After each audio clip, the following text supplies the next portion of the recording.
We're out for New Year's, and Mark calls me and says, dude, I can't even fit in my pants. He couldn't button his pants. So he was like a heavy Samoan look. Dude. And he says, I'm so fat.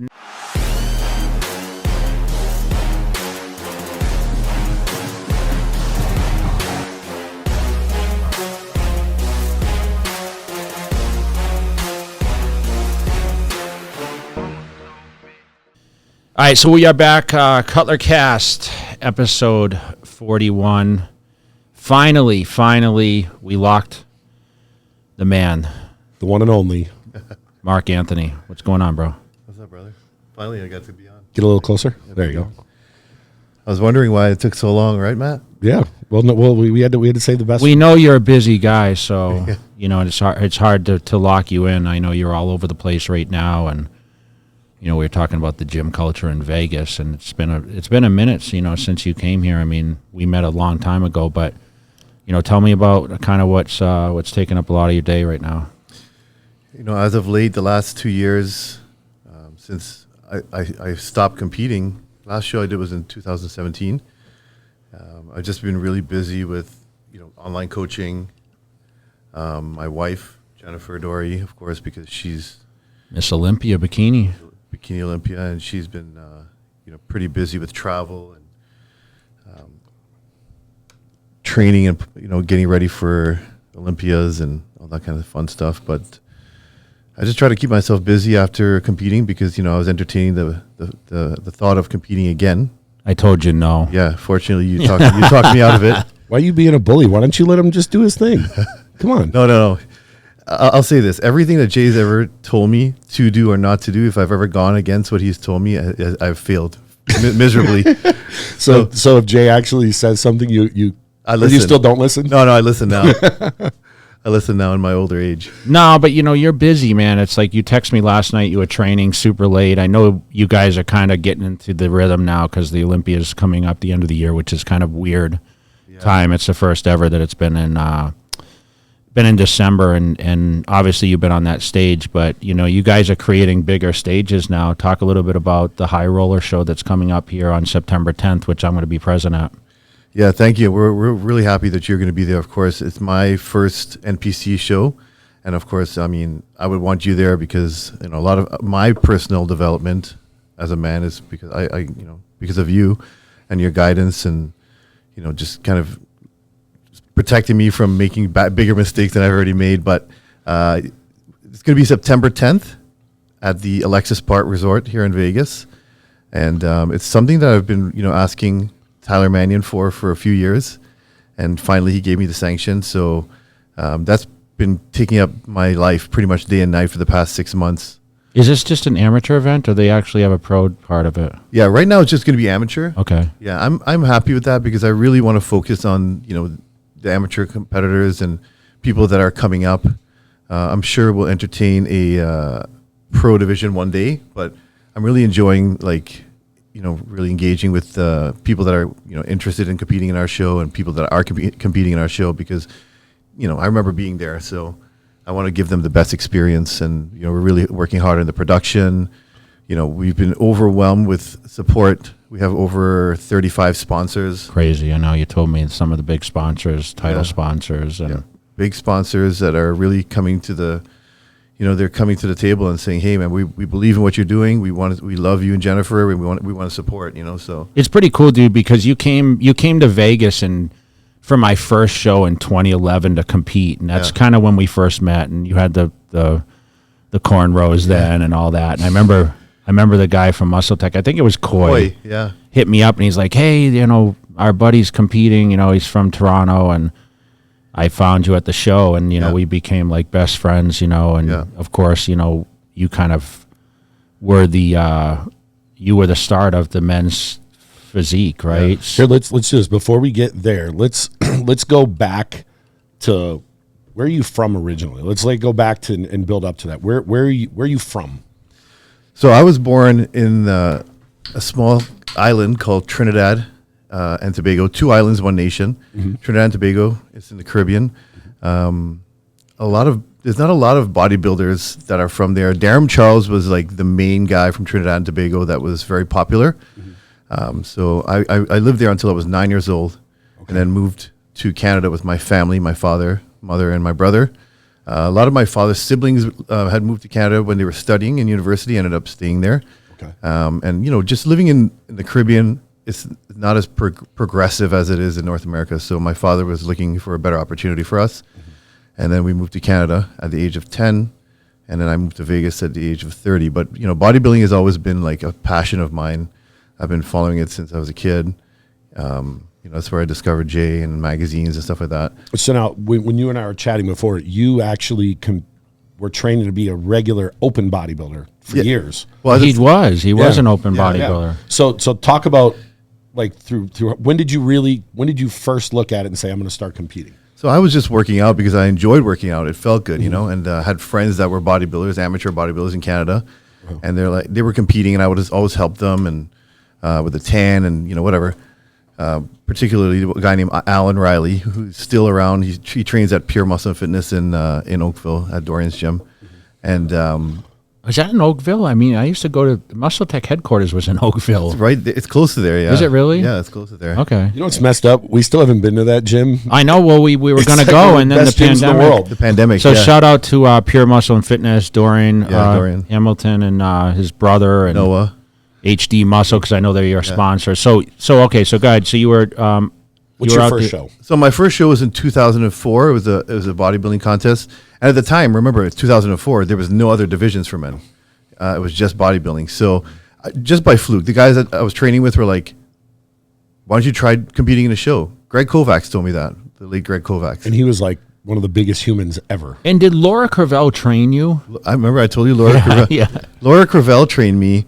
I remember seeing her at a show once, and she's Guyanese and from the West Indies where I'm from, and we were just talking, and she's like, "Well, why don't you do a show?" And everyone was saying, "Why don't you do a show?" Because I was always walking around kind of lean, and I said, "Okay, well, would you coach me?" And she's like, "Of course." So she ended up coaching me. I would go see her every week at her store, and man, she was feeding me so much food.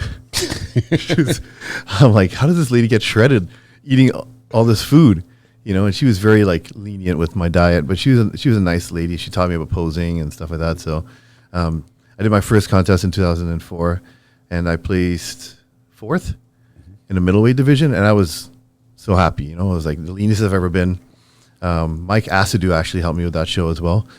He was pretty good, that guy. Yeah, he was really good. He's actually working with Dorian and them at Pure Muscle and Fitness. Yeah. And then I would drive to Columbus every year from Toronto and go see the Arnold and go to the expos and stuff like that. And now bodybuilding and fitness is big in Canada because of the new people like Chris Bumstead, my wife Jennifer, and stuff like that. But at the time, it was like nobody. You're a weirdo if you like bodybuilding.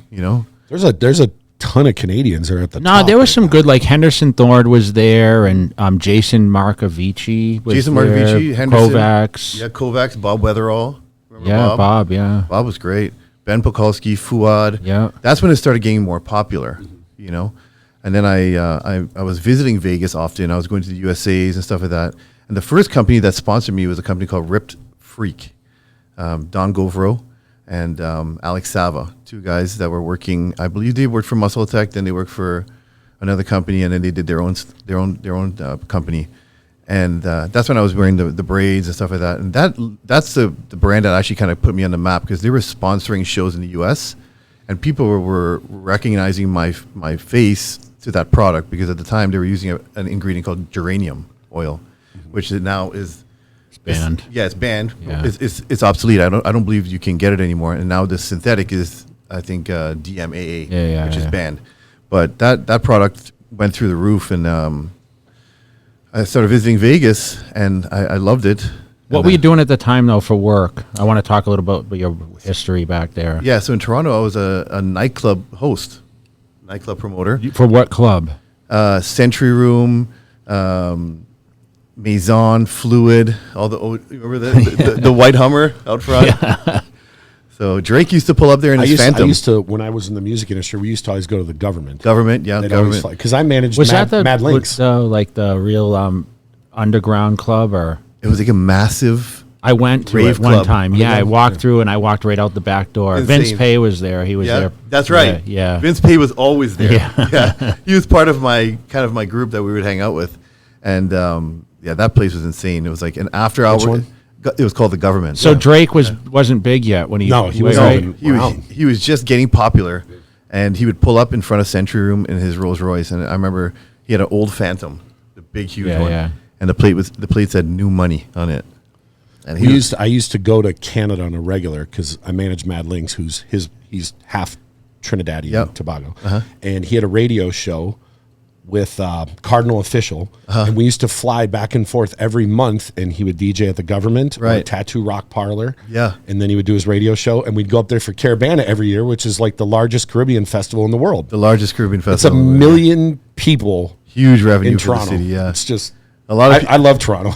Yeah, Toronto was cool, man. I'm happy I grew up there because it was very diverse when it came to culture, and I mean, it's a lot different now. I will never live there again, but yeah, I really enjoyed growing up there. I didn't like the cold, but I love the like I said, the diverse culture, and there's lots going on. It's clean city, and So when did you make the move to Vegas? What year was that? 2009, I was coming here often. I got to see Jay come back and win. I was like a second row, and I saw him win, and I was like coming here often, visiting, networking, meeting people. Who did you know in Vegas then? Anyone or? I had a friend. Her name was AJ, and she lived out here, and she was the one that kind of said, "You know what, make the move, and I'll help you get a job and stuff like that." So I didn't really know too many people but she was also Canadian, so she kind of like helped me out in the beginning, just like introducing me to people and stuff like that. Was it easier to travel back and forth then, or Much easier. Yeah.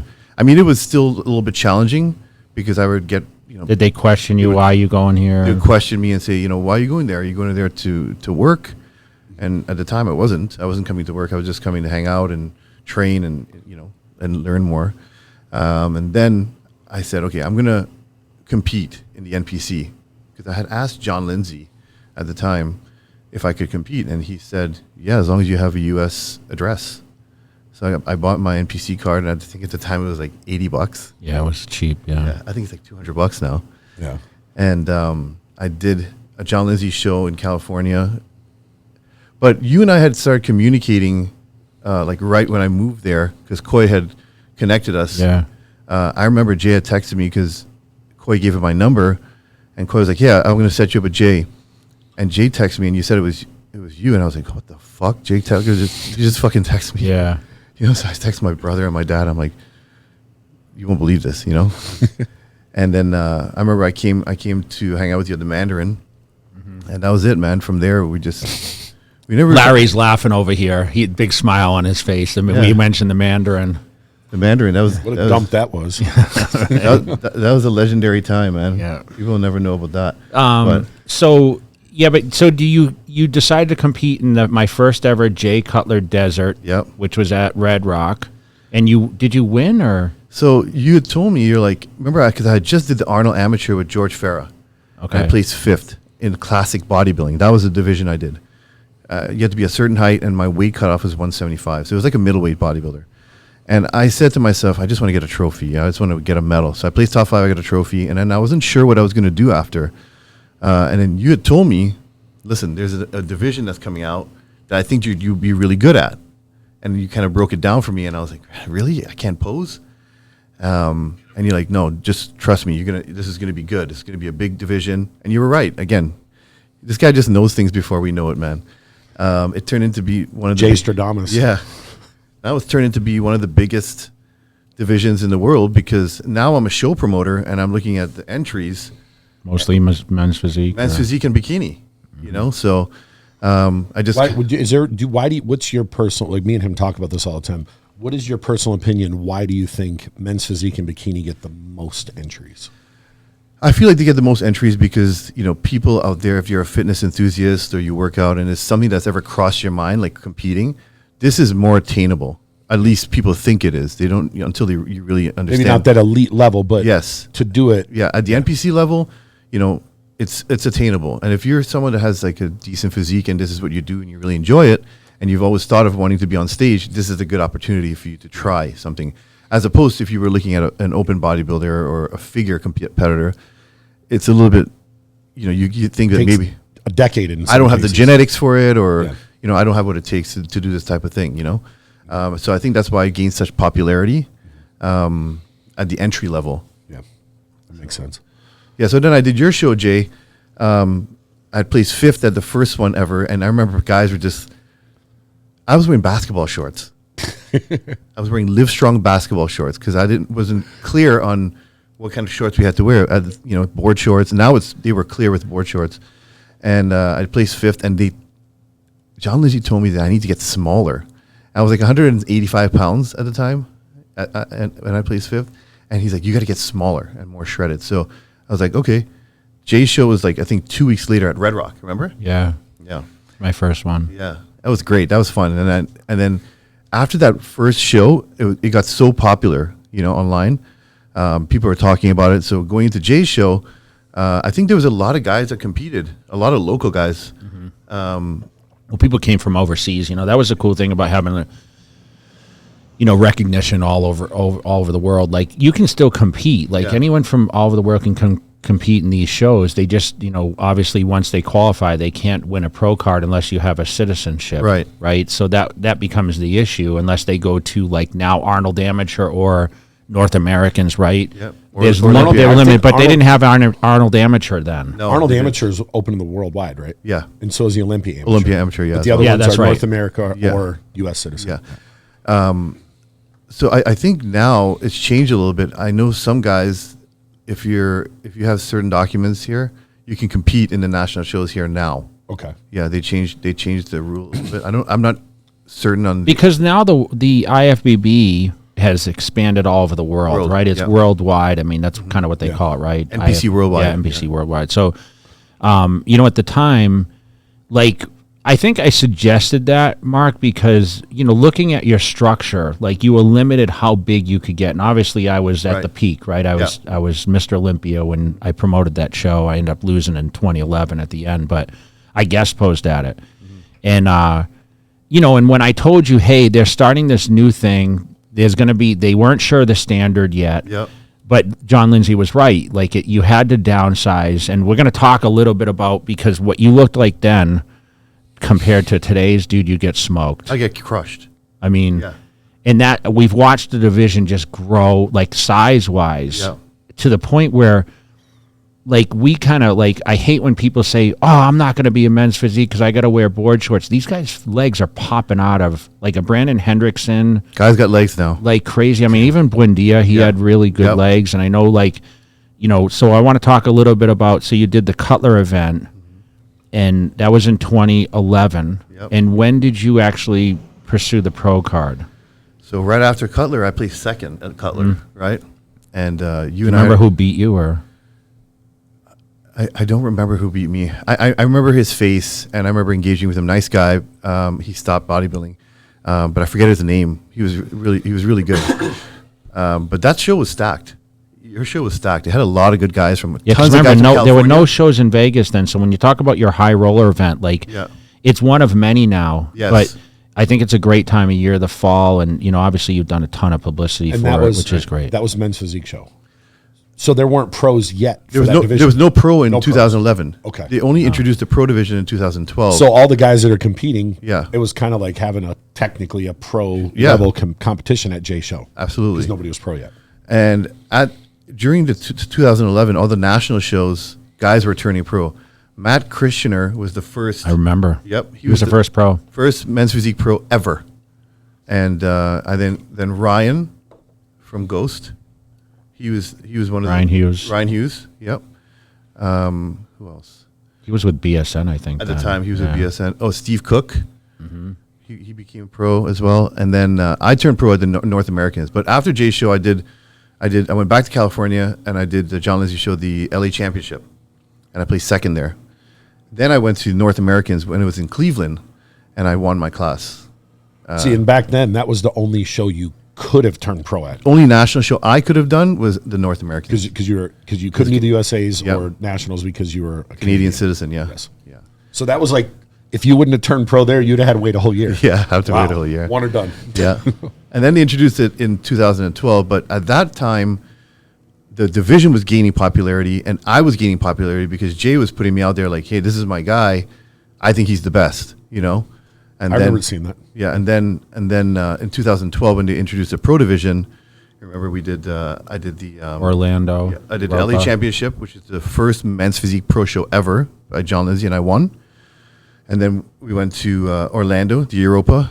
I won that one, and then I went to New York Pro, and I won that one as well in Tribeca at the time. That was cool. There. That was so cool, yeah. And then I was told to just take a chill at that point, just let other guys. Yeah, 3 for 3. Yeah. And they didn't have the Olympia at that point, right? No. So you would like the standard, and we talk about like what is men's physique about? Like, how if you could describe the ultimate body in men's physique without saying a person, right? Because I know like Brandon's the champ now, and Buendia won after you, and whatever else. But what do they look for? So men's physique, the criteria and what I believe it is, it's an aesthetic look, right? It's not, people will say it's an athletic look, but I believe it's a lot more muscular than an athletic look. You actually have to have a nice structure. You have to have, separated muscles. You want to have good symmetry. And I believe that calves and legs are a part of this. They don't judge calves or legs, but you can tell when you see a guy who has a nice waist, good shoulder to waist ratio, round delts, full chest, small waist, and shape in his legs and calves. It just looks more complete. Of course. So for me, I think it's, more muscular than an athletic look, but not as muscular as open bodybuilding. But like you were talking about earlier, the evolution of the sport, now the men's physique guys are getting so huge and jacked. They're bigger than they weigh more than the classic physique guys. I know, but the limited posing was what you were uncertain about at first, right? Yes. But like we talk about standing relaxed, and it kind of goes back to like open bodybuilding, right? Like a standing relaxed is not a standing relaxed, right? I mean, you have to have the crazy midsection for the men's physique, and you kind of have this twist a little bit, right? You want to angle in your waist a little bit like that. So it shows a better V. Yeah. And so how many poses, is there just a front and a back pose in men's physique? That's it? Technically, it's a front and a back pose. And at the time, I was like, you know what? I have to create something that I feel is going to look smooth. Remember? All the guys were just rigid, and they were kind of doing like quarter turns. So I said, let me add a little roll in my shoulder, twist in my hip, so I can look more angular from both sides of the judging panel.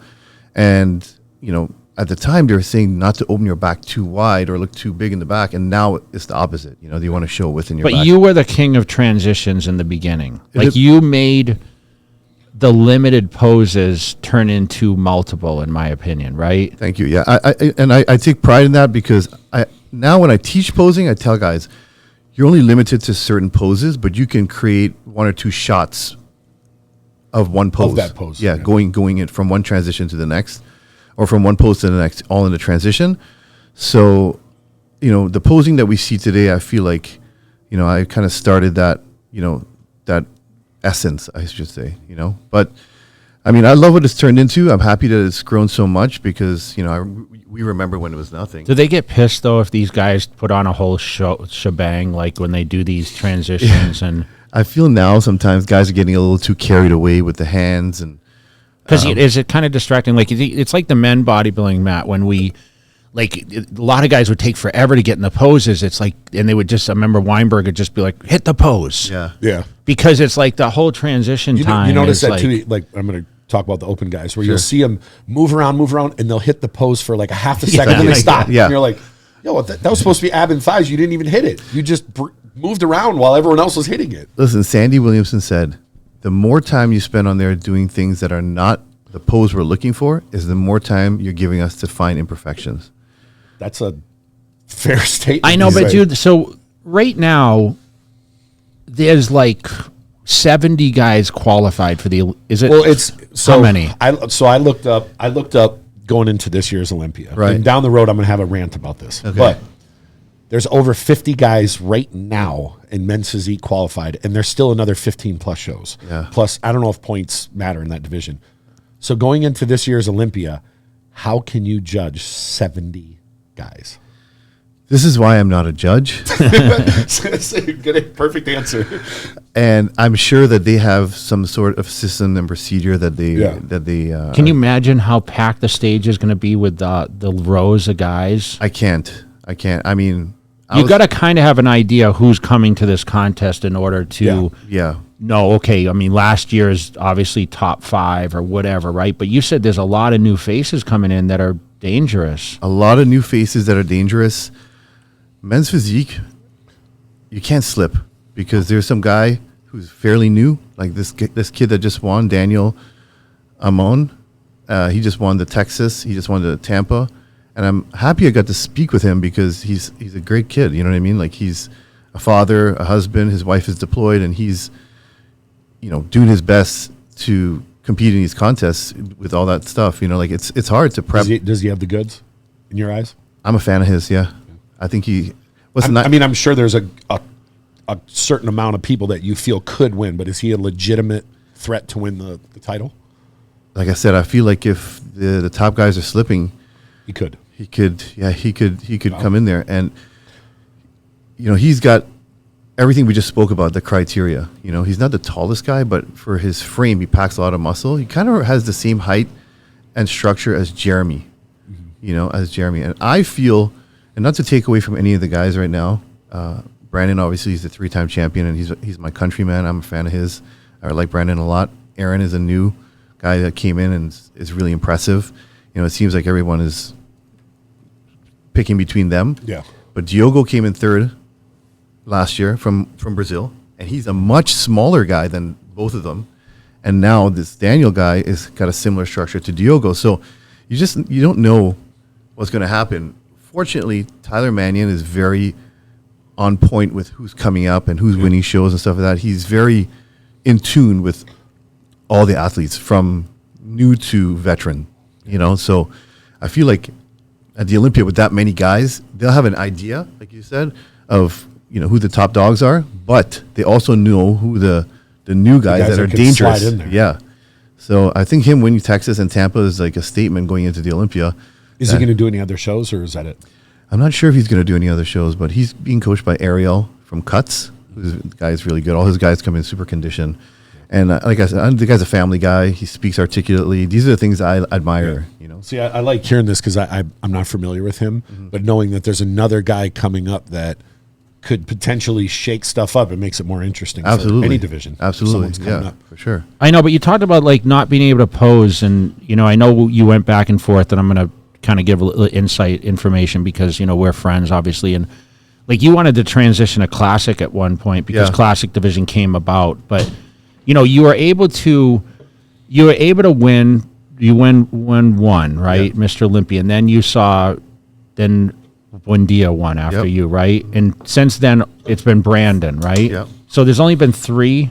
No, there was who else? There was Raymond. Oh, that's right. Yeah. That's right. I forgot about from Pittsburgh. Raymond. Yes. Yeah, he won once, and again, he was winning a lot of pro shows, and then he won. So it's 4 of us. But so, we watched the evolution. Yeah. Of the physique. So when John Lindsay said you have to get smaller, like how did your training change from being a bodybuilder? Because you loved to, I remember you posting videos and you're doing leg poses and whatever. Yeah. Now you had to put on your shorts, which by the way, you launched your own board short at one point. The time, yeah. Signature. Mm-hmm. So like you kind of, like I said, you were the pioneer of the division, right? You started it off. How did you adapt to training for men's physique? Because people think they don't train hard. Right. Same thing with bikini. People think bikini girls don't train hard, and I know they do because my wife is the best in the world and she trains her ass off. But literally, literally. That's why she won, right? Yeah. She won for many reasons, but that's why she won with me. But she actually has to lose quite a bit. She has to work hard. Yeah, she has a lot of muscle on her body, and And we hate that, right? We hate when the women lose the shape because we're both like we're both ass guys, right? So you and I like the off-season look for our girls. So I was going to ask, so who would have to diet harder, you or her? Because you've lived yours and you've seen hers. Who diets harder? Listen, I can speak for him. He eats like shit. I eat like shit. I eat like shit. Yeah. Listen, the past 2 months I've cleaned up a lot. Yeah. Just because she started her prep and I want to be He's supportive. lost 20 pounds. How much Yeah. weight? Almost 20 pounds. Like, Okay. like 50, between 15 and 18 pounds. I think she said that one time in the gym. Yeah. We were training something. I'm like, how's the diet going? She's like, Mark was eating cookies last night in front of me. Dude, I remember when we were partying one New Year's. New Year's, yeah. And we were going out, and back then we actually dressed up. I wore like Louis shoes and Yeah. stuff. Now, of course, no Wow. one dresses. Yeah, no one dresses up anymore. Huh, Larry? No, No one- everyone wears, like, Not trying to Jordans and interrupt. shit. You know what's funny now? He'll be like, if I can't wear a t-shirt there, fuck Yeah, that yeah. place, So I'm not going. So we were out for New Year's, and Mark calls me and says, "Dude, I can't even fit in my pants." He couldn't button his pants, so he was like a heavy Samoan Yeah, look, dude. and he says, "I'm so fat." And this was in 2012. well, it was, were we turning into 12? Was it 11 to 12? I think it was 11 to 12, yeah. And we were out, and I remember we partied, whatever, and that was like when you started. Actually, you're like, I'm gonna start prep and Yeah. whatever, because you had to compete in the spring. Yeah. And I remember, dude, you were just so overweight Overweight. because you just ate like a lot of I was eating out all the time. yeah, but you eating a lot of like ethnic food. Foods, yes. right? Remember? So So how fat did you really get? I think at the time it was like 230, but like and you had to compete. What did you compete at in that spring? like 185. Yeah, think about that. That's a lot. It's a lot. But he was very, very sloppy. It wasn't like he was sloppy. full. Here's the difference. Were you happy though? I mean, Not when he couldn't button his pants that Not night. that part, but sometimes when you're fat and happy, you feel way better about yourself. You're like, I look like shit, but man, I'm eating good. I'm like, gee, I got to go buy some jeans, man. I remember, dude, once you got in shape, everyone, even close friends, I remember John's girl was like, I can't believe that's the same guy. Yeah. She couldn't believe what you transformed into because, I mean, I would just you flip this- became the best in the world, shortly after that. Yeah, man, I'll just flip the switch and get to work. And I enjoyed my off seasons.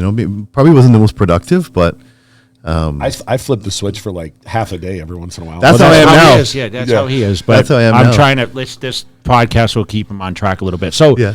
So tell me about the training, like what you had to do to differentiate from.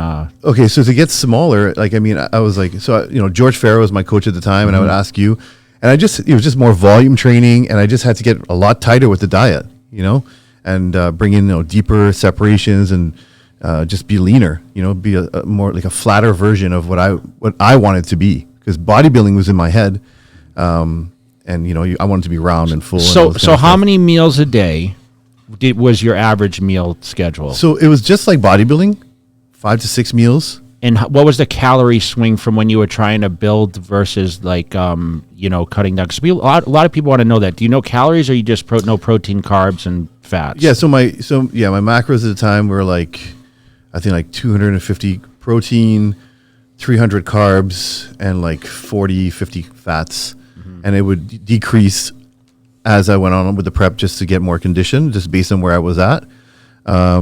But George never really made me suffer, and I have to thank George a lot for teaching me a lot, because you see a lot of diet coaches and gurus now just like killing people with cardio and low caloric deficits.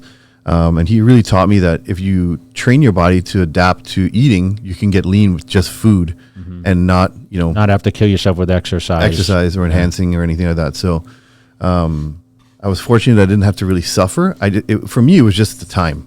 I knew I needed a good. So will you 12 eat weeks. 5 or 6 meals? 5 or 6 meals with a shake, and they were a little bit smaller meals than I was accustomed to. Did you have to do a ton of cardio? I never had to do a ton of cardio. I mean, the most I ever did was 45 and 45. Actually, an hour and an hour, but generally it would be like 45 and 45. There was one show though, 2013, I believe it was, or 12. I was 5 weeks out. You and I were somewhere, and JM wanted to shoot me for some NPC wear. And I took my shirt off, and JM was like, dude, the Pittsburgh Pro's in 5 weeks. Are you going to be ready? And then I called George after. I'm like, George, am I going to be ready? And George, brother, I got you. You're going to be ready. Yeah. And and like You Jay- won. I won. Yeah, I came in and won. I was peeled. So See, that was the first show I remember him winning, was a Pittsburgh show for some reason. yeah, I won Pittsburgh twice. Yeah. Yeah. Yeah, first 2 years, I think you won it, right? That second time you won it, then you could go into the Olympia. Then I went into the Second Olympia. year, okay. Yeah. Then I went into the Olympia, and I feel like that was really good momentum going into the Olympia, winning the Pittsburgh. And that was exciting because, that was the least pressure I had, even though it was like the first time for all of us, because I just went into it wholeheartedly. Like, okay, there's a lot of attention on me right now, but I felt like I had the best support from Jay and George.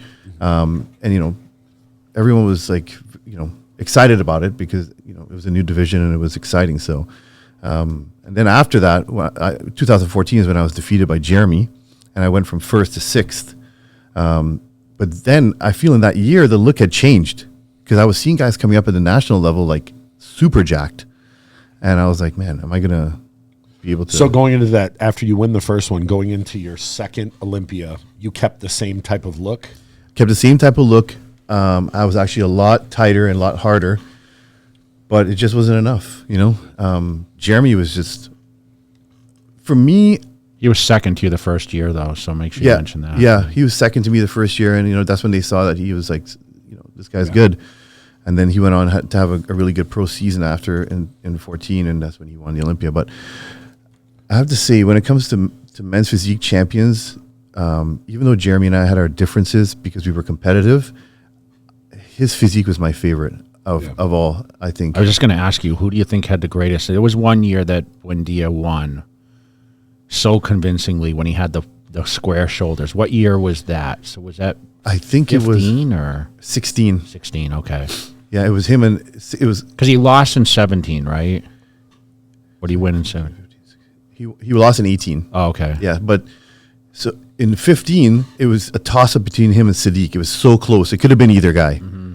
And he came back the next year with vengeance, like, there's no fucking way I'm going to let anybody think it was anybody else.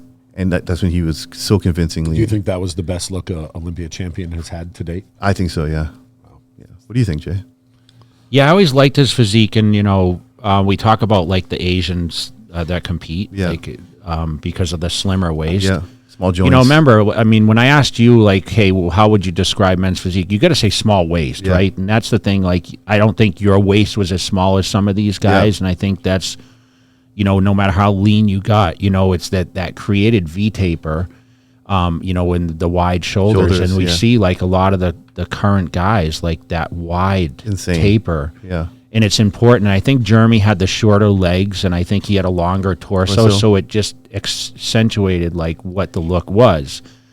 Now, the question I'm going to ask you is, he's talking about planning a comeback in 23. I don't know what division he's planning to do. I just hit him up the other day and said, keep going, whatever. But he's obviously too big for, is he going to do men's physique, or is it just that's what it is now? I'm not. He's looking pretty good. I'm not certain, but I have seen him online, and he looks amazing.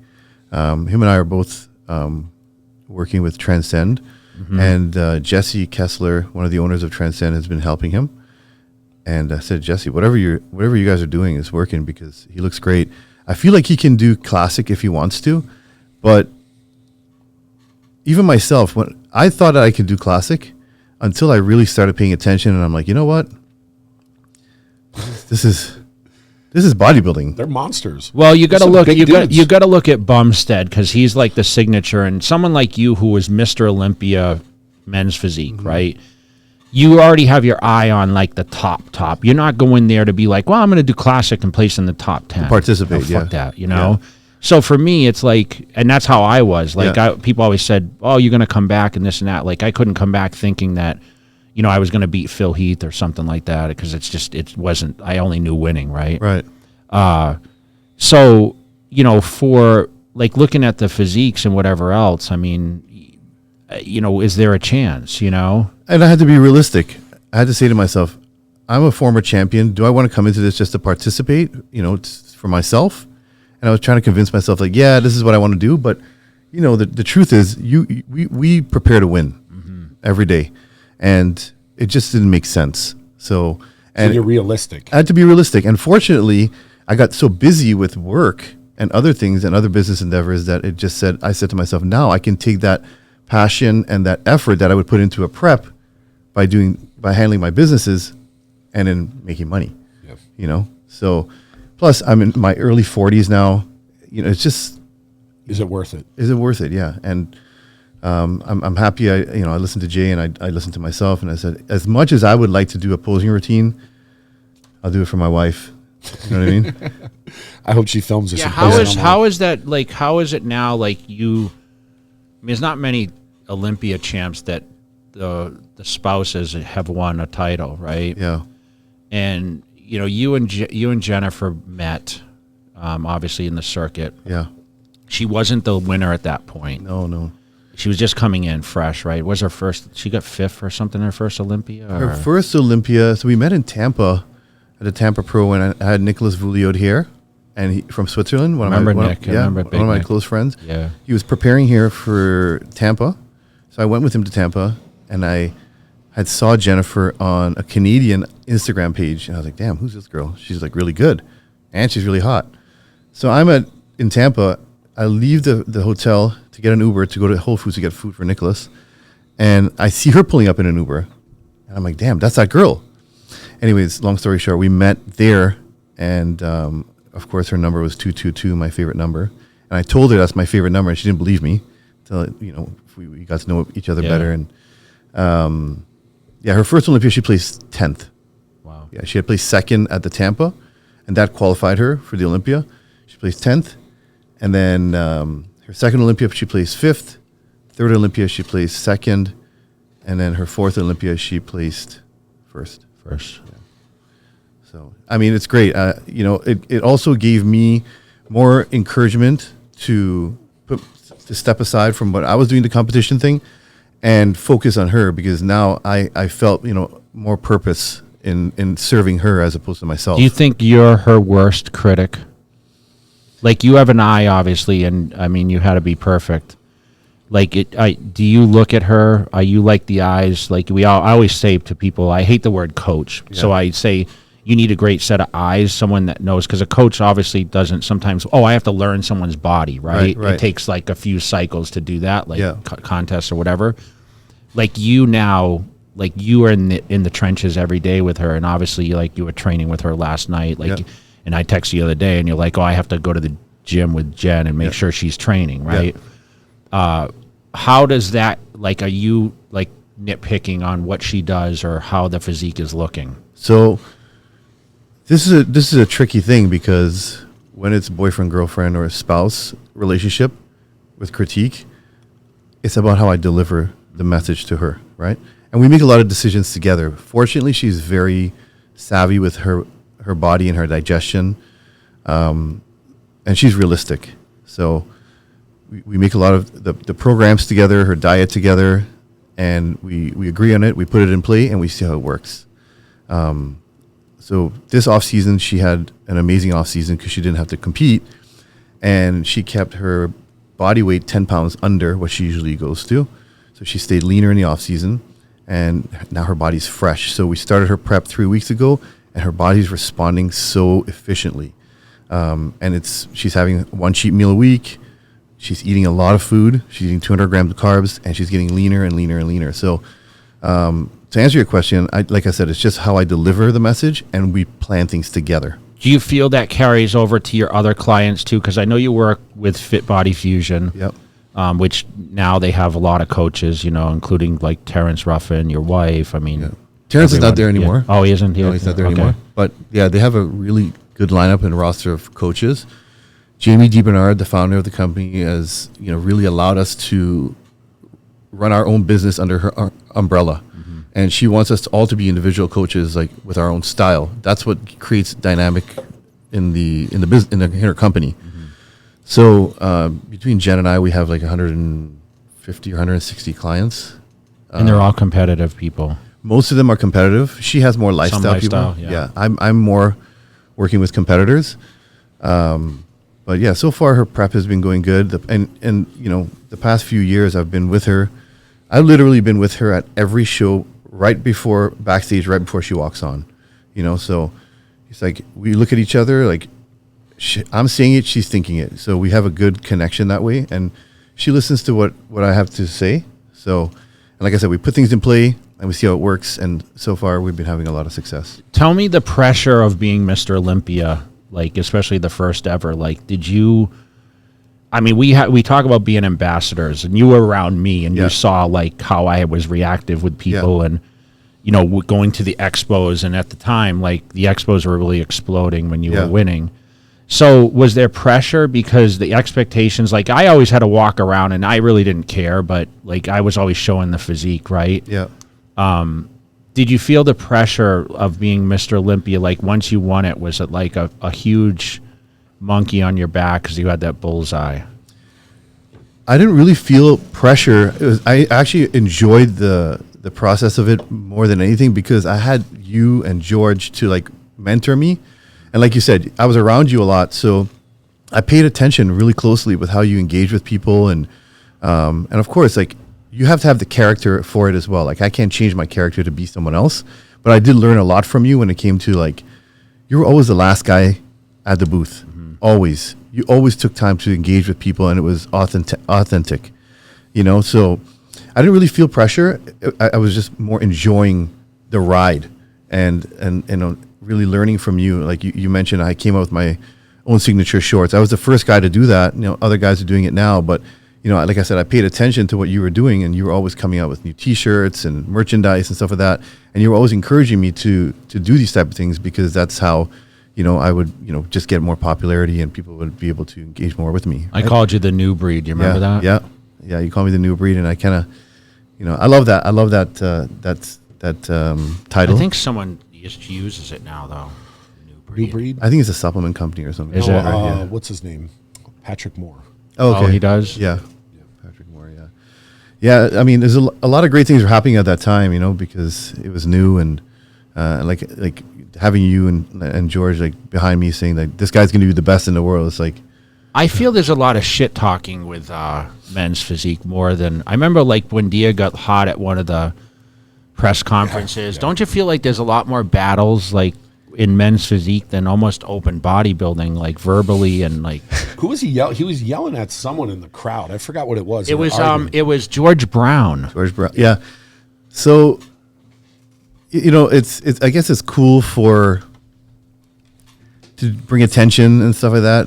It's not the best attention, but there's a lot more. I have to say it's kind of changing now, but when I was around and kind of near the end of my career or competing career, guys were just being little bitches, man. I'm going to keep it real. I remember seeing guys on live, two Men's Physique guys arguing. They go live. And, but do they wait till fight? I see you. Well, this is the thing. They don't fight. You know what I mean? I thought somebody fought someone in a parking lot and it was on camera. Andre Ferguson, he's a controversial guy as well. Won a lot of pro titles. I think he has the record. He never got an Olympia title, but I know he has a couple Arnolds, I think. He's one of the few guys that if someone had a problem, he would say, "Listen, man, let's meet up." I was the same way. Ask Jay. Jay would always make fun of me and say, "Well, you started doing MMA." Well, I started training. So I MMA. thought you just wanted to fight everybody. You know what I mean? I think that's what a lot of people thought too. They're like, "Okay, look at this freaking guy." So did you think you were going to go in UFC after this was all over? No. I just loved it because it's a challenging style of training and it was a little bit different and it helped me get really in my best condition, like for body fat wise for a few shows. Yeah, it was a lot more fun than being on a treadmill or Stairmaster, that's for sure. But Jeremy had a lot of. You guys almost fought. I remember. We almost fought. You remember in Pittsburgh? Yeah. I waited, man. I said I waited. I waited for the Pittsburgh Pro. He was talking shit about me online, and I'm like, listen, I'm not going to play that game. You want to talk shit about me online when we meet up. I had to diffuse it, dude. Yeah.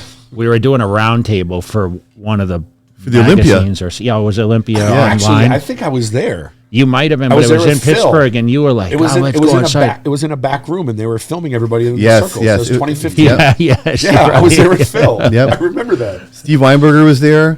Phil was there. Hani was there. Everyone was there. JM was there. And what was the beef, though? So the beef was, someone interviewed me when I was living in Miami and said, what are you worried about anyone going into the 2014 Olympia? And I said, I'm not worried about anybody. I just worry about myself. And she's like, well, what about Jeremy, who placed runner-up to you last year? And I said, I'm not worried about him. I already beat him. Why would I be worried? Yeah. I mean, it ended up he came and won, but that's the statement that got him triggered And I think with him, But what does someone expect you to say? That was a normal answer you gave there, like a fair. Yeah, and I of don't course. feel you were cocky. Like that's one thing. You weren't super vocal. Like you were. I think you learned a lot. My disposition was not a lot, right? Yeah. But no one really came at me. That's why this triggered. Like it seemed like year after year there seemed to be like debates between these guys. Yes, You know, and I yes. feel it's still going on. I feel like Aaron Banks is super vocal about like I'm winning this shit, so just stay home. Yeah. And I know I like that's confidence, so it's not Yeah. cocky. but there was some sort of squabble at the Olympia with Brandon Hendrickson and George Brown or someone, right? Or I don't know the details of that one, but a lot of guys, listen, Brandon is the top dog, okay? He's the best in the world. And to beat him, you just have to be better. but he won and lost and came back and won it, Yes, right? yes, which is a very challenging thing to do. And everyone's going after him. And whether it's on stage or online, you know, these guys have these quarrels and, you know, these beefs, and they don't do nothing about it, right? So my way of handling it was like, okay, let's meet up and let's do something. You know what I mean? And we can film it too. I even offered some guys to do a charity boxing. Let's do charity boxing and settle it. I think right? we should start a charity boxing thing for Men's men's Physique, physique. yeah. Yeah, Or like any for divisions. bodybuilding. or for bodybuilding in Yeah. general. Why are we talking about this? Someone's going to steal that idea. I'm going to delete this. We're just going to do it. So yeah, and then, you know, him and I had a few run-ins, Jeremy and I, but I mean, we spoke. We're both You're adults cool now, Yeah, right? we're cool. Yeah, and like I just said, I thought he had the best physique out of all the winners that has ever, you know, won the Olympia. So I have no problem with Jeremy. And You weren't like disrespectful to him about what you were But saying. remember, he almost got into a fight with Brandon backstage at some guest appearance or something. Yeah, so, you know, some guys just, they prepare better like that, you know? They want to feel like everyone's against me, and, you know, that's just his way maybe of you know, he was passionate. So, yeah, he had beefs with, I guess, Brandon, even, was it Andre Ferguson? There was a lot of stuff online. You know, I didn't really get into it. Mine and his problem issue were over with, so I didn't really care. But, yeah, there's a lot of that in men's physique. You know, these guys, like even Aaron Banks, you know, like he's very, very good. Very, very good. You know, he showed up last year, and he showed and proved that, hey, he could win. I could win this. You know, none of these guys, you can't slip because it could be him. And he has an incredible back, which he knows how to pose very, very well. And he is gaining a lot of, you know, popularity because of his placings. But I remember telling him at the New York Pro, which was in Tampa at the time when he won, and him and I are cool. You know, we communicate now. If I see him, we hang out and stuff like that. So I said to him, you know, just when you know, a lot of people are looking at you now because, you know, you're in the eye of the public. You know, you don't need to say I'm winning this and stay home and all that kind of stuff. You know, people don't really like that, you know, and I'm not telling you what to do. If that's who you are, do it. But what I see is that you have a wife, you got kids, you're a family man. Those are the things you should profess about, you know. Of course. And I feel like he's been pretty good. But of course, you know, when you get a lot of attention, you start winning. You know, it's happened to me. You know, you get a little bit not cocky, but you start feeling like, okay, yeah, I'm the guy, you know.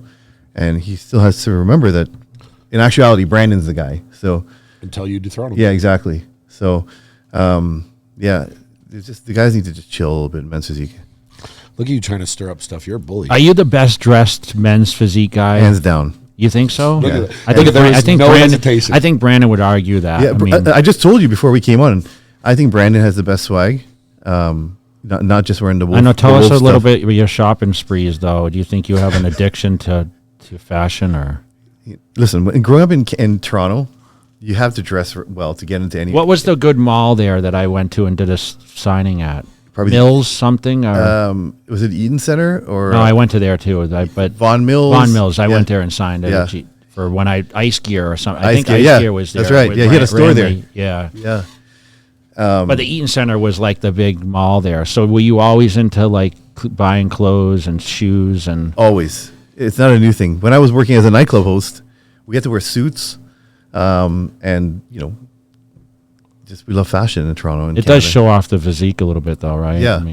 I mean, and so that just kind of continued on. I feel like when I have kids, then I'll probably just start spending a ton of money on their clothes. But Jay tells me to chill sometimes with the shopping. And I'm like, yeah, you're right.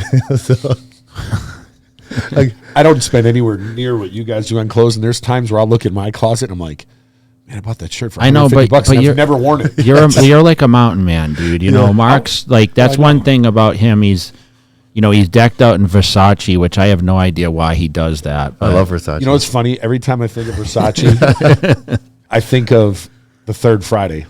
That's Versace you're stepping on.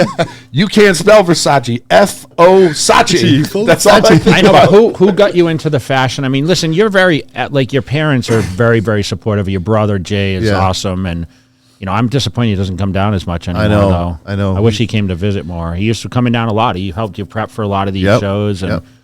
And I know he's training people up there, right? Still, yeah, my brother's, he's living in the Beaches. It's an area downtown Toronto, which is a very, very nice area, pretty. He's in a serious relationship with a girl from Ireland that moved to Canada. He's very happy. He's 40 years old now. But my brother was always coming here for every show to help prep me. Remember? And my brother, if he would pursue competing, he would smoke everybody. Why don't you get him to? He just has no interest in it. Yeah. He's all about one with the earth and the universe. He's very That's good. Peaceful guy. Yeah. Does he like Vegas still, or? Yeah, he really doesn't come visit with your parents as much. No, because he's so busy working, and his just lifestyle is different now. He had more time to accommodate me at the time, and now he's just spending time with his lady, and they have a condo downtown in the Beaches, and so he's doing life like that. And my parents come often. I'll probably move them here early next year. Oh, they're going to move here. Yeah, I know you talked about it for years. Yeah. Now it's time. My dad is going to be 70, even though he looks like he's in his 40s. He just looks so young, man. Your mom too. Yeah. They take care of themselves, and I just said 8 months of winter. It probably doesn't sound appealing anymore. So I really want. I just told him to quit his job. So he quit his job. He likes to stay busy. I said, I'll take care of you guys. Just come here, and you're probably going to be grandparents soon. So is that the goal, or? I mean, if I have to confirm with my wife first. No, she's going to win the Olympia this year. Yeah, the goal is the Olympia right now, and then maybe another Olympia. So, but yeah, I'm going to get my family to come here, and I want to be closer to my family. I mean, I've been here for 13 years, and being away from your parents, who I'm very, very close with, was challenging. But I did it because I wanted to pursue my career, and I wanted to make my father proud. So do you follow, how much, let's talk about open bodybuilding a little bit. You follow it closely? Of course. I love open bodybuilding. I mean, there's never going to be, well, I shouldn't say never, but when Jay was competing, and Chris and Dexter and all those guys, Ronnie, those are the heydays. Man, I'm so happy I was there to witness it all and experience that as a fan. And now I'm friends with all these guys, which is crazy. My dad was like, "You're friends with all these guys now. Do you remember collecting all these magazines, boxes and boxes of magazines, and reading about these guys?" But yeah, I follow it now, and there's some good guys coming up. What do you, if you were going into this year's Olympia, what do you just talk about some of the guys you coming in, and what are you seeing from the guys? Hunter and Nick are the guys that really stand out to me. Of course, Brandon. Brandon's very good.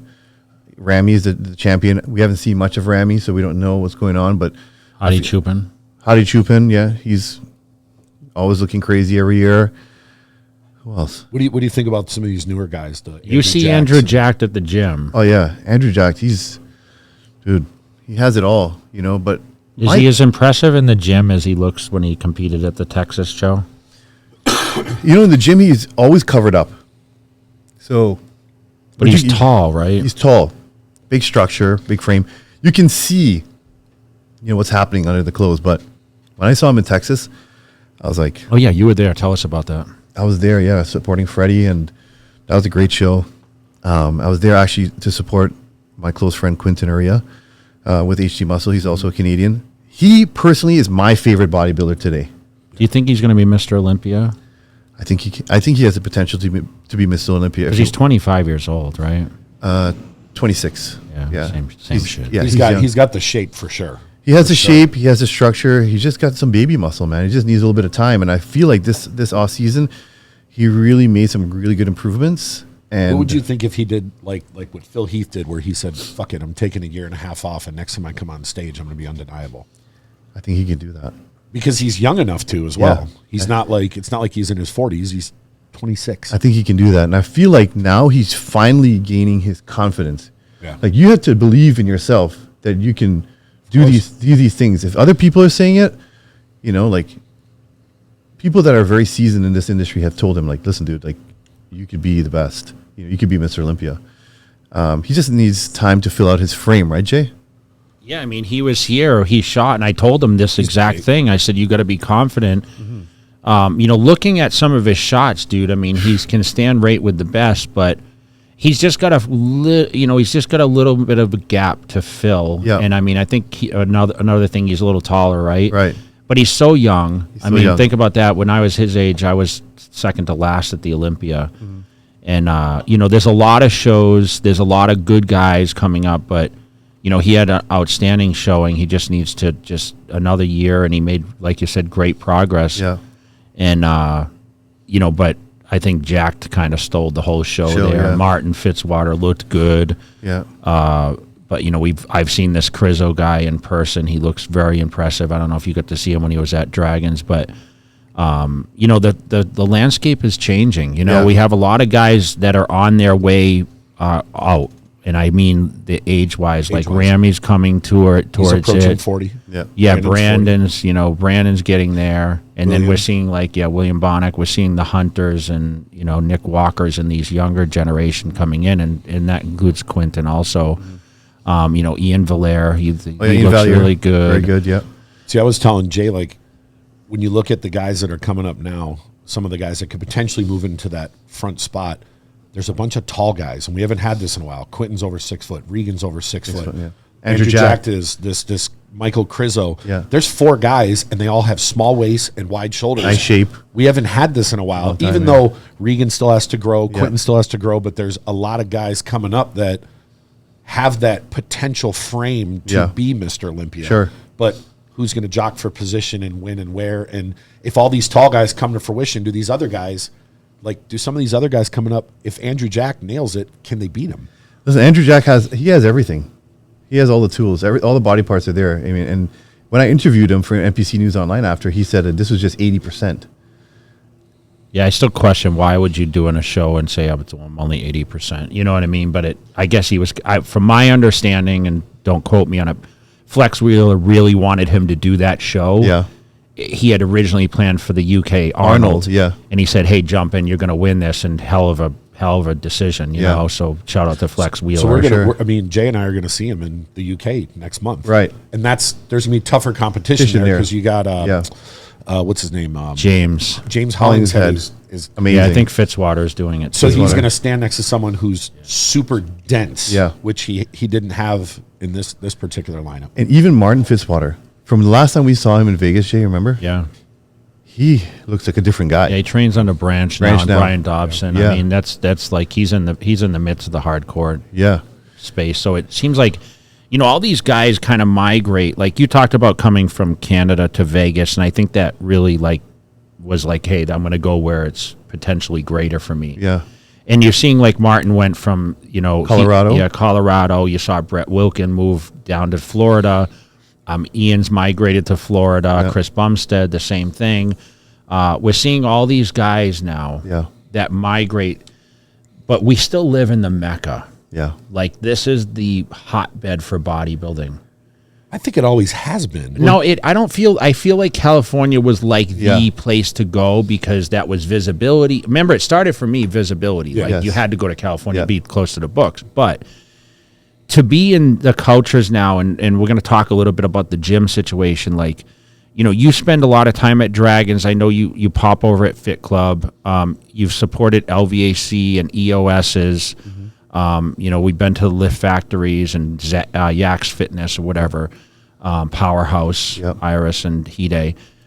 Now we have the new gym opening up. Yep. Elevation Fitness coming from Miami, Florida. When is the grand opening, or when is the official open date of Elevation? Because I know you're close to these guys and you had a relation because obviously you lived in Miami for a while. Talk a little bit about that. So Elevation Fitness is from Miami. It was the founder is a guy named Angel Bahana, And Angel and I became friends in 2014. I prepped him for NPC show. He did really well. I think he won. And we stayed friends, you know, throughout this time. We actually worked together at a gym called Iron Addicts in Miami, which I came down there and spent some time Remember? there for a minute. Yeah. I spent some time there for a minute too, until that came to an end.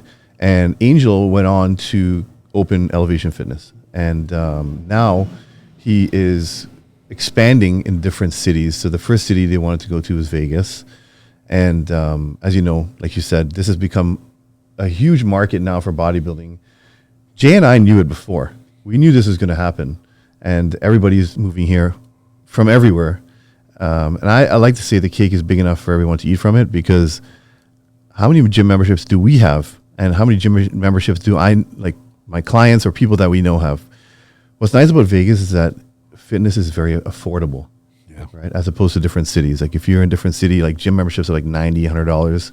Here, EOS is between $10 and $25. I literally told Jay, I just signed up for EOS across my street just so I could go do cardio. Right there. It's 200 yards from my house. On Durango, it's right? $10 a month. Yes. And I'm like, it cost me $30 a month just to drive and gas to a gym. And I'm like, sometimes. Yeah, it's $10 though to go to that one location. Yeah. If you go to multiple, it's like $20. It's like 20, but still, that's the one I'm going to go to. Exactly. And sometimes at night, it's like 9 o'clock at night, and you're like, I don't want to drive 20 minutes to the gym, so I'll just go across the street. That's right there. Yeah. But where else can you go get a membership? And it's not like it's a shitty gym. Where else can you get a membership for $10? Listen, Angel was here, and he was working out at EOS or EOS. What is it? EOS? EOS, whatever it is, yeah. EOS on Blue Diamond, which is one of their newer locations. Is that and the two-story one or something? Yeah, and he's like, dude, they got the best equipment in here, and it's only $10 to train at this gym. He goes, this is never going to happen in Florida. You know what's funny? When I used to see Mark, I moved to Vegas in 2013. And I used to train at the Flamingo, and I'd always see you and Craig Goliath in there, but you didn't know who I was there. I would always go there with the hoodie, and I'd stay covered up, and I used to always see you and Craig LVAC Goliath. or LVAC and Flamingo. I saw him there every day. Every day. And then I started training at like midnight because it was just too fucking busy. Packed, It was hard to work out in there. Yeah. You know, listen, I got to give it to the gym owners or the companies that own these gyms. They're killing it. You know, and they're not affected by any new gym that's popping up. No. They're not worried about it at all. Because if you're paying $10 a month, are you going to cancel a membership for $10 that you might want to use once a month? There you go. And don't forget, there's the Planet Fitness is here. Now there's Anytime Fitness. Anytime Fitness. Now there's a Raw Fitness right by me. Yeah, Raw. There's tons of them, and they're all thriving. They even I'm a member at Lifetime. And every time I go there, you know, 3 times a week, it's slammed. Every once in a while, I'll see a picture pop up, and I'll see a gym I've never even heard of, and I'll click it. Yeah, Selfmade's right here, bro. Selfmade. They opened up a Isn't there a Selfmade Steel something right by the airport? There's another one called Steel. There's another one called. There's Well, one they said in Northeast Filthy Vegas. Gym. It became something else, though. I forget. Oh what the yeah, name that's was. right. It used to be a Brandon. powerlifting gym. Yeah. And now there's a really cool gym called Project Wellbeing. That just opened, which is like a lot of the UFC Is that fighters. with the doctor guy or? Where's that at? I'm not sure. I think Cody trains there. Yeah. They're doing their strength and conditioning there. Lance Palmer is doing his strength and conditioning there. What about that other spot that Latoria trains at? Phase 1. Phase 1, yeah. So Phase 1, I think it's out of. they closed down. Okay. They closed down. Yeah, but Reggie Hobson is still there. He was training Latoria. Yeah. He trained me actually for many years with strength and conditioning kind of training. But there's tons of gyms here, and everyone that comes to visit, they're like, man, the cost of living is a third of what it is where I'm living. There's gyms that I can train. No state tax. No state taxes. I can train legs at this gym, back at this gym. You know what I mean? We'd even name Lift Factory. Yeah, Jay mentioned it. Yeah. I missed it, but I train at Kilo Club, which is super exclusive, expensive. But obviously, you guys, it's a far distance for you. But I mean, the gyms are just like any equipment you want. We used to brag about going to LVACs, like the one-story ones, whether it was Maryland or Sahara, because they had the best leg equipment. But now, like, there's a lot of leg equipment that rivals those spots, and hopefully Elevation will have all the specialized equipment too. I saw you guys FaceTime me from over there. Yeah, so I saw that. I wanted to FaceTime you while I was there because, you know, Angel has done such a great job of picking all of our favorite pieces. You know what I'm saying? How many gyms are they going to open? Do you know? Or is it just doing this one for now? I know for a fact they're going to do 2 here. The first one's going to be at Rainbow and Spring Mountain. Yeah. And they're looking for a space right now in the newer Henderson where I live, by Inspirata there. Okay. So, and again, their goal is to have it nationwide, kind of like an LA Fitness, and just kind of grow the value of the company. So it's I believe it's like to describe it's like a hybrid of a Fit Club and a Dragons and an LVAC. Does that make sense? Well, they all try to be like the ultimate, right? Right. So it has like the swag and the vibe of a Fit Club, the hardcore of a Dragon Layer, and the mainstream of an LVAC. Do you ever miss the gyms in Toronto? Like, where did you train when you were up there? So I trained at a gym called Extreme Fitness and Good Life. Those are Good Life's the big chain up there. Yeah, they're like an LVAC here or an LA Fitness. I don't miss them because they were just not as... It's just commercial gyms. Commercial gyms, yeah. However, Pure Muscle and Fitness, I've been fortunate to be able to train in gyms all over the world. That is the best gym I've ever trained at, ever. Dorian has every single... Except for Steve Weinberger's gym. And Steve Weinberger's gym, yeah. Yeah, they're tied. But, Steve's gym is like a museum, man. You go there, it's just so much history, A lot to see. So in between sets, you can see all the famous people. Yeah. That are on It's the wall. crazy. Even every time, like the last time we were there, he's been there for how long? 30 years? And he still would come up to Jay and I and go, is there anything I'm missing? Is there anything He calls me all the time still. What can I do? How can I make my gym better? How many gym owners after 30 years are still asking people that? Listen, Steve's on top. That shows you care. Yeah, he cares. He's on top of that, He's always bringing in the newest piece or whatever his members want. He brings it in, and he has a big bodybuilding NPC, IFBB Pro guys that are training there and females, and he makes sure they have everything they need and want. So yeah, you're right. How hard is it to find motivation these days? Because I know sometimes, like you've been talking about competing again, which I've been highly against. Yeah. So you're like, I need to get in shape. Yeah. So like a lot of our viewers and listeners for our podcast, they have a hard time sticking to a plan. So how are you staying motivated? Like right now, you said you just lost 20 pounds. I know you kind of, you said your focus was on Jen. How are you finding that balance now? Like, do you pick a certain time to train? Are you doing meal prep? I know you're sponsored by MegaFit, right? Yep. Like, how difficult is it without an end goal in place? So initially, I was just telling myself, and then when you tell yourself something, you believe it, right? Oh, I don't have anything to work towards. Like you said, there's no end goal. Usually when I would do this, it was for a photo shoot for a show. And when you're on stage, like you got to come correct, right? So what is the motivation? And, I would tell people, oh, I've been on a diet for 15 years. So I want to eat whatever I want to eat. And my wife, Jen, she showed me really this off season that she can have her cheat meals, eat clean during the week, do her cardio. She did cardio every day, every single day this off season. And she showed me what the perfect balance was. And even though I know it, I never really practiced it that way because I was always getting ready for shows. So now I was just going overboard with the eating and eating out and being social and stuff like that. Like we always discuss this. Dude, I do this every day. I justify why I keep eating like shit, and it's so fucked up. Like I'll be like, well, my physique doesn't pay my bills. You're such a fat fuck. Like, tell me something I don't know. When Jay tells me, when he asks me, are you a fat fuck? Then I know it's time to fucking do some cardio and clean up the food. And I have no excuse. I mean, I have a member at all the gyms.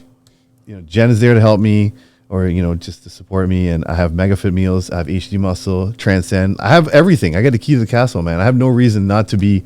So you're just a fat fuck then? I was just a fat fuck. But, well, no, you're working towards, you're finding motivation. So you're telling me basically your wife is keeping you on track at this point. Yeah. She's been so my being motivation. around that is definitely, so as she preps for Olympia now in December, are you working to get in better shape? Yeah. So now that she started her prep, like last night, I was like, the weekends we have whatever. We go to Barry's on the weekends. We go to Barry's. Shout out to Barry's. Yeah, shout out to Barry's, Yassine and Chef Barry over there. Yeah. Thank you for all the love. I saw the desserts, man, the carrot cake and shit. Dude, It's my favorite. I know it's your favorite. That's you Jen's eat favorite it, too. or- I didn't have any. I just had a little bit of the. Did she eat that? She ate it. Wow. Not the whole thing. Not the whole thing. Okay, I was going to say. She had a few It's like bites. 1,000 calories, that shit. Yeah, and then our guests that were visiting us from Canada, Okay. we told them to say, take it, take it to the hotel. But yeah, she's been my motivation. She's just so focused, man. She never deviates from her program. So it's very admirable, when to see someone as focused as her. And her identity is not being Miss Olympia. That was my identity. So when I lost and my life changed, I was like, well, what am I going to do now? Because that was my identity, which was a bad place to be. bad place to be. It was a mistake. I didn't feel like I was good enough for anything else, because that was my greatest point of my life, right? So now being around her, she's really inspired me to just take care of myself. I feel your business is better too. Like Much- you're much better. structured. Like when we talk, I talk to you probably more than I talk to anyone throughout the day, right? And I always say, "What are you doing now?" Yeah. or this and that. And it's like you're buried in your computer, Yeah. working on online people, which is great. You don't Great. do as much like face-to-face training these days, right? Yeah, not as much in person. Would you though? Would you if people were listening to this and they wanted to come and train with you in Vegas, or? So yeah, sometimes people will hit me up and say, "Hey, can I train with you?" And then I'll accommodate that. My online clients that are living in different states or cities, they'll come in for a couple of days, so Jen and I can look at them and pose with them, and I'll offer to, or they'll ask if they can train, and I'll train with them. But as a weekly schedule, I'm not really interested in doing. Are you surprised that you have as much female demographic on your roster as the male side? So at first, it was mostly males, and now it's mostly females. And I think I know it's because of Jen's success. People So they feel you know what you're doing. yeah, So they feel like I know what I'm doing, and they see that I'm with her from every step of the way. So they know that my involvement is pretty deep. But I enjoy coaching women, because I feel like, in my experience, women are more compliant. They never have money issues. They never ask why, even if they did, I would tell them why. But they don't. They just follow the plans. As opposed to men, sometimes men come into this acting like they know more than I do. So I always say, well, it's a testosterone thing. yeah, You and do it yourself. that's what I say. I said, why did you hire me? You put them in waist trainers. men? Yeah, and No, women. I mean, most of the women already do it, and I explained to them, this is not going to atrophy, body fat, muscle or Yeah, burn body yeah. fat. I said, listen, this is something that's going to keep your midsection erect, and it's going to keep you conscious of shallow breathing while you. Do you know Hani bought me a waist trainer? I remember that. And I said, what the fuck am I going to do with this thing? And he wanted me to wear this waist trainer. All day. He sent it to me. I remember. And I said, dude, come on. Yeah, you never wore it. Yeah. But it does help with, It does help, like this. It's Yeah. going to keep you, like, when Yep. you're sitting up, like we lean over and Right. whatever else, right? it keeps you conscious of being, keeping your midsection controlled all the time, for sure. How many qualified women in the bikini division for the So, Olympia? when I looked it up last, it's over 40. It's a lot, man. It's going to be over 50 by the time it's done, I'm sure. It's a lot. It's a lot. Because there's still the top 3 in points, Yep. and there's like 41 or 42, and there's like I said, when I looked up the schedule last, there's 8 or 9 open men's shows still. Yeah. The only one that doesn't count for this year, after I spoke to the Olympia people, is the second Spain show. Wow. That's at the end of November or mid-November. Okay. Romania this year Counts for this year. So whoever won Romania last year, which was Samson, Yeah. not Samson. No, he won Prague. Whoever won Romania last year and this year, both guys are going to qualify for the same Olympia Oh, good. this year. Good. So, I mean, how it's many gonna more be bikini shows is there? I don't know, man. There'll probably be 55 to 60 bikini girls. Yeah, Close to 70 men's physique. There's over 50 classic already. The judges have their hands full, but I feel like it's very good for the business. I feel like bodybuilding is getting, and fitness and bikini and all the divisions are getting that allure again. I feel since Jake Wood and Dan Solomon took over the Olympia, it's much more appealing. I feel like they're outlining the winners with star power again. Again, I feel like the allure is back when it comes to that prestigious contest. However, I feel like a contest of that prestige, having that many competitors kind of gets trivial. You guys created a lot of YouTube content now, though. Yeah, we're doing a lot more YouTube content now. It's, what's the YouTube channel that you guys are promoting right now? What's her YouTube? I should know this. Jennifer Dorie. If you type it, Busted. I don't even know. You could just Google we'll it. Pull it up. Go to YouTube, Yeah. Mark. Where's Larry? Yeah. I think it's just Jennifer Dorie. But you guys are doing a lot showing the lifestyle and Yeah, how important is that media, do you feel, to continue the visibility? Because you were traveling to a lot of shows, but you guys have kind of stepped back a little bit from that. I remember you said that you were cutting the travel a little early this year to kind of regroup and focus on the training. Yeah, so last year, We were everywhere last year. We were everywhere last year, and I just wanted Jennifer to be at all of the big events, all of the small events. I wanted to show that we support the NPC and the IFBB Pro League. Not only, not only do we talk the talk, but we walk the walk. And that's part of our commitment to the organization, because we love this organization.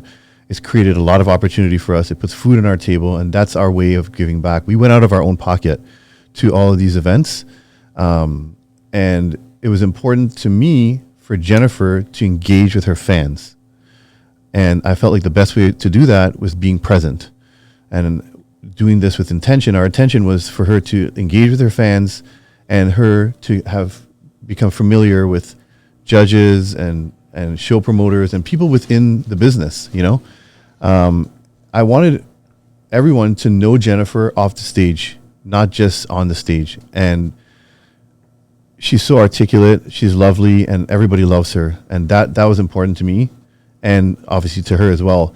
So, her being amazing on stage is one thing, but for people to know her character, I felt that was more important.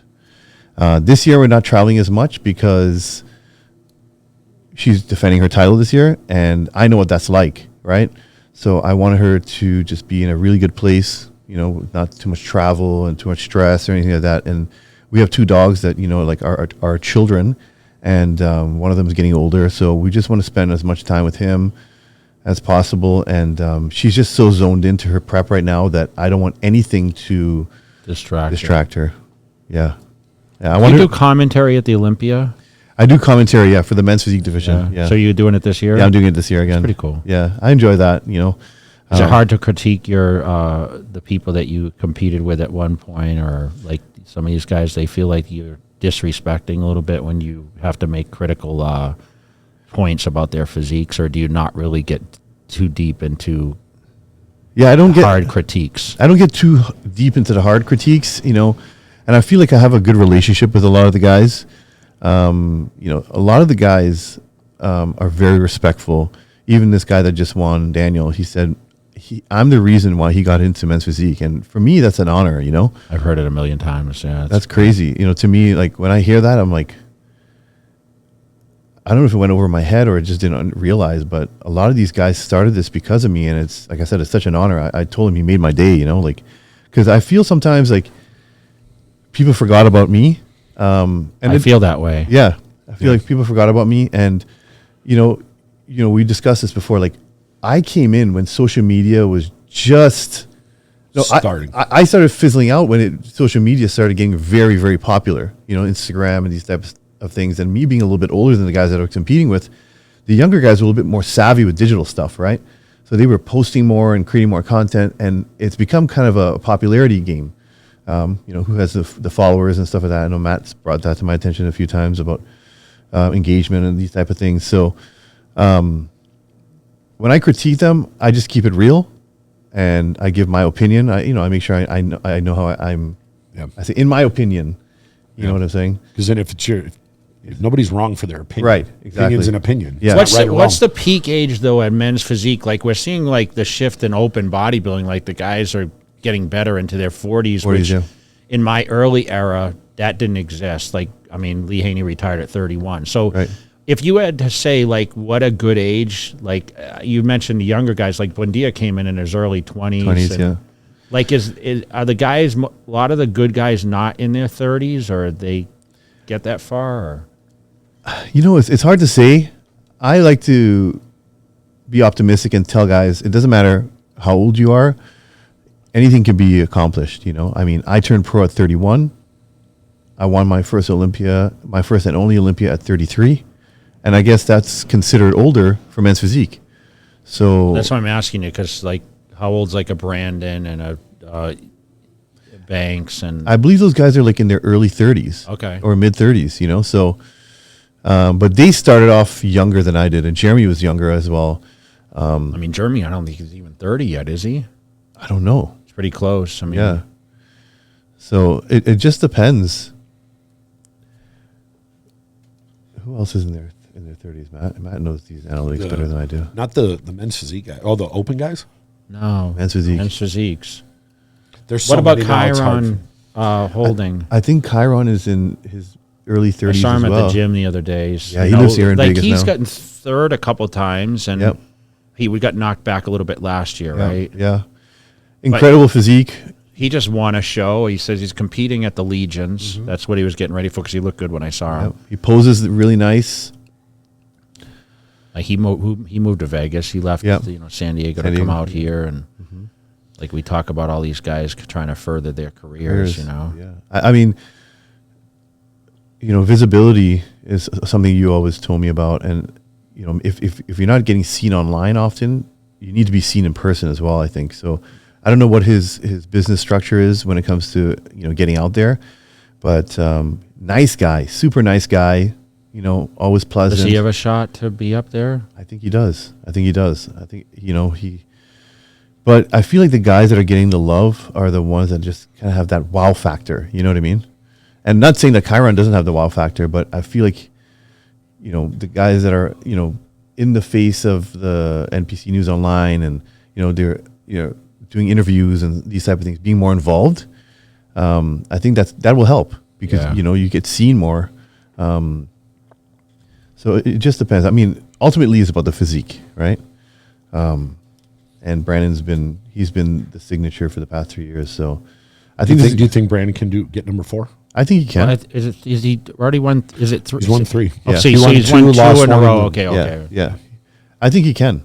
And I think that people's attentions are on the newer guys, like Aaron and this Daniel guy and some other guys that were coming up. Like that guy that I was talking about, Daniel, he beat Andre, Hani's guy. You know, and I feel like Hani's guy was a favorite going into it. Andre's very good, and he's very popular. Second? He got second. Yeah, and he's very. And he's the biggest social media person there is, right? Oh, for sure. In the men's that division, physique, yeah, he's got over like 5 million. Yeah, on Instagram. and don't forget Sadiq is also coming back. Oh yeah, Yeah, He's qualified for. he's the qualified. Yeah, he won the Pittsburgh Pro. Wow. You know, that's something he I always saw wanted to him. do. Yeah, I saw him compete there. He looked good. Very good, very good. So it just depends, man. That, you know, I didn't really think about it. It didn't click in my head that there's only been 4 Men's Physique Olympia, because you don't really sit down and think about it. Think of Bikini came in, and how many has there been? Well, how many classic guys have there been? Bumstead and Breon, Danny Hester. Chris. Danny Hester was There's the been first, 4, yeah. and Men's Physique's been around 2 times as long, the same amount. So who? So it's Bumstead, Breon, Well, Danny Danny Hester Hester. won the first Hester. one, then Bumstead. then Breon, Breon, and then Bumstead. Bumstead. So 3. I'm sorry. Yeah, Yeah, 3. Why was I thinking 4? Yeah, 3. So And that's only been around for 3, 4, 5, 6 years. yeah. 3 champions. What about Classic? Do you follow Classic? I love the classic physique division. I mean, that's something that I wish I competed in. Do you think there's guys coming up that could beat Chris? Urs, Ramon. Chris is pretty dominant, man. Of course. I mean, people see these guys and it's exciting because they're new and they're really good. But there's just something about Chris when he comes out. It was like Jay. There's just something about Jay and Chris when they come out and they hit certain shots. You're like, that's a fucking wrap. You know, like He's wide, you know. he's Yeah, wide. He's so wide. He's tall. He's tall. Structure. He knows his shots. Yeah. He hits him well. He hits him well. You just don't want to take your eyes off of him, and he does it with confidence because he's not a cocky guy. He does it with confidence. And, you got to give him props, right? The guy has an autoimmune disease, right? He has some health issues. And he's a bigger frame guy. He was a bodybuilder, so he has to keep his weight under control in the off season. Like I said, he'd be wearing shorts and a t-shirt, and he look like a normal guy, and he'll take his shirt off, and you're like, what the fuck? If I remember right, he told me he could gain like another 8 pounds for his height. Oh, really? So he's still not maxed out. There you he go. can be like, I think it's 240 because he's over 6'1". Yeah, there you go. So he could get even bigger. Yeah. But what about some of these other guys that are coming up? Oh yeah, so the other guy, and people like myself, they forgot about me. They kind of forget about Breon. But Breon, like his last Olympia, looked incredible. I think he was this. Looked great. The guys were all great. It could have tossed like You know what I mean? no one. I mean, look at the Arnold Classic. Like all those guys. The Ramon guy coming up Yeah. from Brazil. And then Terrence, like again, Terrence you see could- Terrence. Terrence is unbelievable. He's yeah. unbelievable. He's so complete. He has it all. In the condition. Ramon. So now the new breed or the new blood of Classic is Ramon and Urs. Two guys, handsome guys, tons of following internationally, and they have a lot of fans here. So they're See, when I think of that division, I think one of those guys would have a better shot because they're tall. Yeah. And in order to beat Chris, he can't overwhelm them. Right. He's still going to because of how wide he is. Right. But these other guys are near his height, so he doesn't look as overwhelming As compared dominant. to someone shorter. right. There's other guys though that just are going to come out of the Oh, of woodwork course. this year. Yeah, That for we're sure. not even counting in because they're just not on our radar. There's 50 guys. I don't know that qualifying. division as well. There's yeah. some good guys. How many? 50 already. Oh, shit. Over Okay. 50. A lot, and it's like all the guys are good from the new to the season guys, and like you mentioned, when you put a shorter guy near Chris, that's full of quality. It's hard to look at them because Chris just looks so, like you said, overwhelming. Overwhelming, yeah. And now when you put him beside Ramon and Urs, They got smaller waists, but they're not as dominant, but your eyes aren't as just automatic to Chris. Right. Sometimes you go, man, this guy's okay. right? I just think Chris is going to be hard to beat, Yeah. and I know that he's aware of the guys that are coming up who are very good Yeah. now. So I feel like this will be his best look this year. I hope so. Yeah, I hope so too. The bigger any one of these guys gets, the more it helps the sport. Now, one other division we should talk about, obviously, because you're super close to it. We haven't even spoke about it. Bikini, Yeah. because your wife's the reigning champion. Yeah. So talk about the girls that you see. Obviously, you're going to be biased towards your wife winning, but sure. you see other girls that have really good qualities that you can talk about saying, wow, this girl could do it, or talk about that. Yeah, I'm also very happy that the bikini division has become very, very competitive as well. Yeah. It's not just like 2 or 3 girls that are like, okay, well, they're automatic, Yeah. I mean, there is that element as well, but there's a lot of girls that are coming up that are winning pro shows that are going to be compared to the top girls, and I feel like there's going to be some Bikini, for me, would be the hardest division to judge. so hard. And this is just, again, my opinion. You could take the girl that gets first and 15th, Yeah. and you can make an argument Yeah. and not be wrong for them to swap. Yeah. It's So that- who was third last year? Maureen? Maureen. Okay, I thought she was fourth. I don't know, maybe. Okay, so Maybe she was Ashley third. got third. Yeah, Maureen Ashley fourth. got third. Ashley got Okay, third. so you have Jen, who's obviously, and then Laura Lee, who's taller and Yep. like, it's a whole different look, Yeah, right? totally And then- Completely different look. And then if Ashley, who's unbelievable, by the way, like Unbelievable. to go from winning and to basically revitalize her career and Totally come back up, yeah. and she must have been ecstatic with the third place finish. Like, how do they judge it? Because they all You look know good more to about me. this than Yeah, we do, yeah. so you're So, talking. so all I focus on is Jen's best look. And that's when she started really taking off, because Jen has glutes and hamstrings and quads and round shoulders. Her physique is very round and bubbly. Okay. Which is sometimes not what they judge. though. Exactly, right? So we had to make sure that she had a more compact physique with the conditioning, and her waist is insane with that roundness. I wanted to keep the integrity of her look without saying, okay, let's try to look like this. I said, we're setting the standard for her best look, and we're gonna go into it hoping that this is the standard that they're going to choose, and that's what they did. Yeah. Right. So she's not looking anorexic or super depleted, striated. I wanted to show her strengths, which was her shape, right?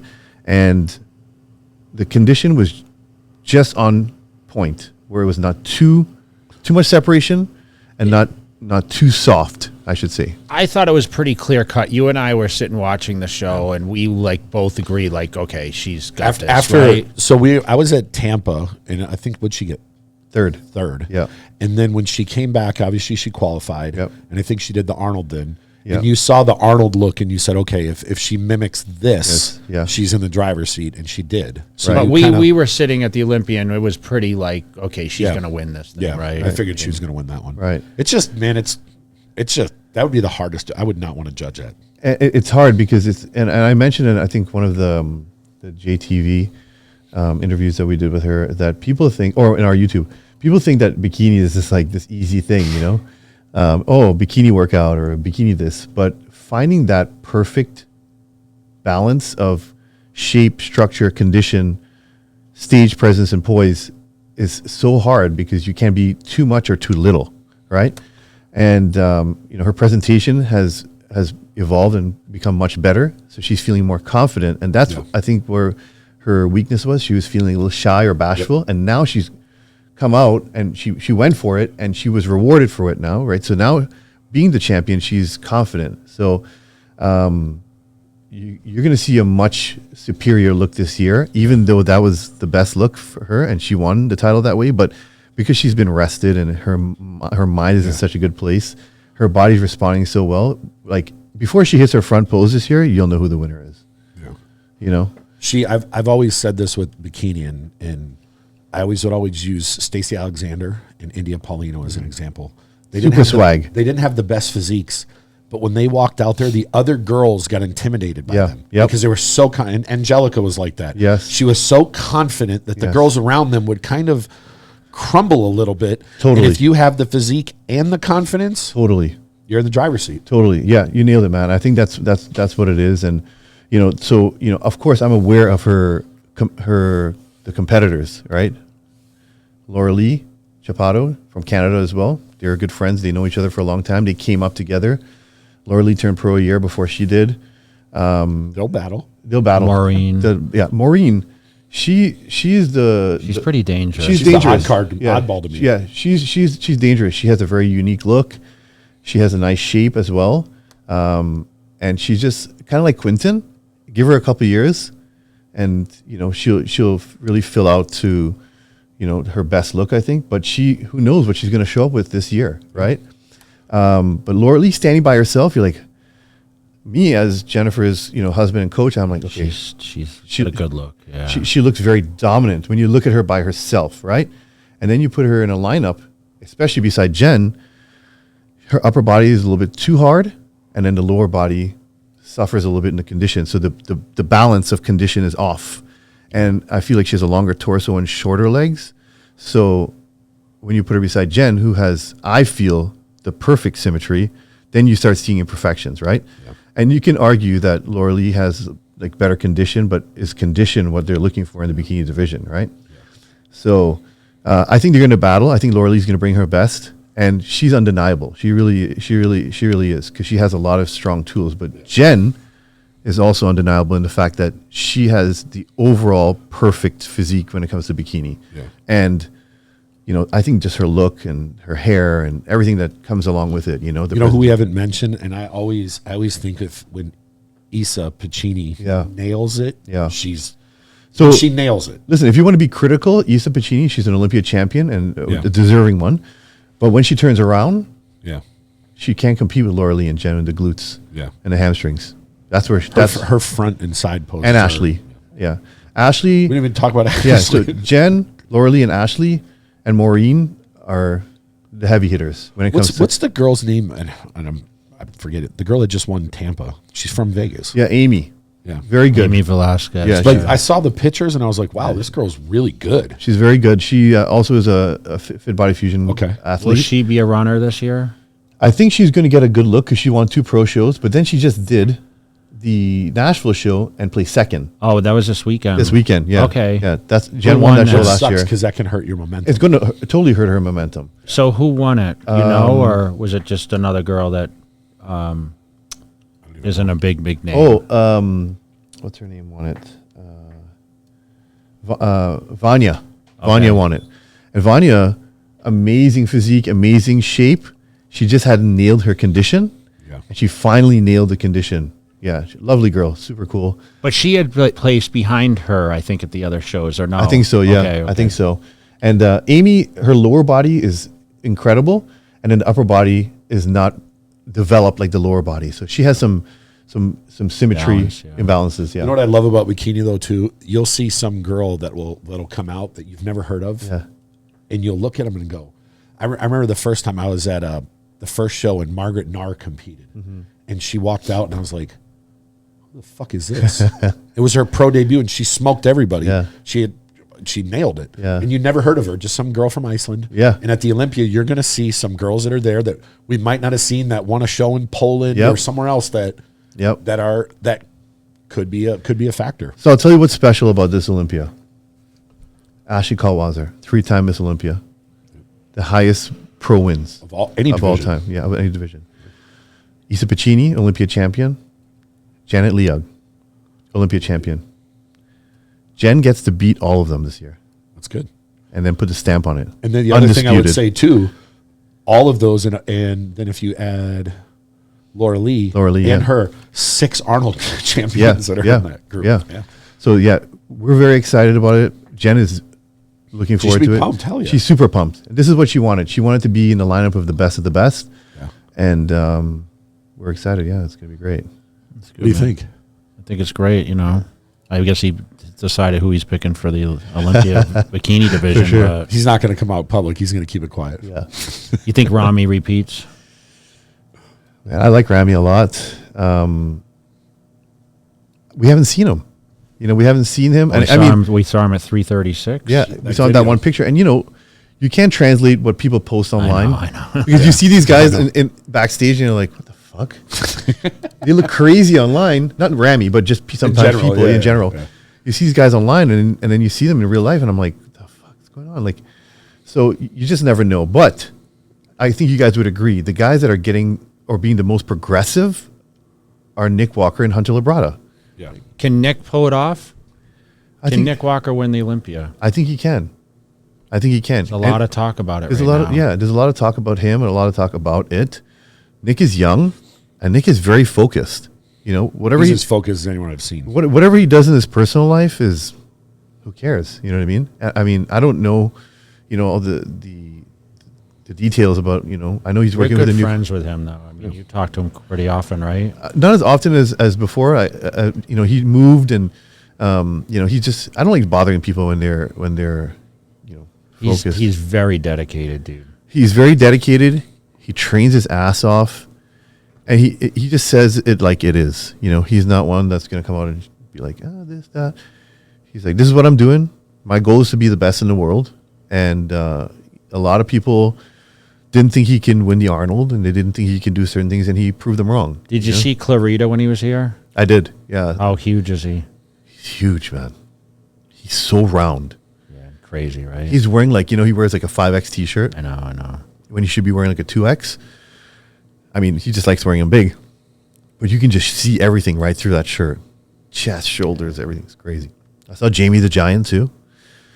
He's guy. competing at the Arnold UK. Yeah, Jamie the Giant. love that guy. Well, There's he's a got a couple other show guys that- before that, though, doesn't he? Or He's does he doing know? he's doing Italy. Italy, He yeah. told me he's Okay, doing okay. Italy. Yeah, Because we would have liked to grab him. Yeah. And, those guys kind of were in it. I was away this weekend. But Yeah. You know, Jamie, when he comes to Vegas, I spend a lot of time with him. The foreign guys, they're just so like grateful, you know? When they come here, they're like, why doesn't he move here, dude?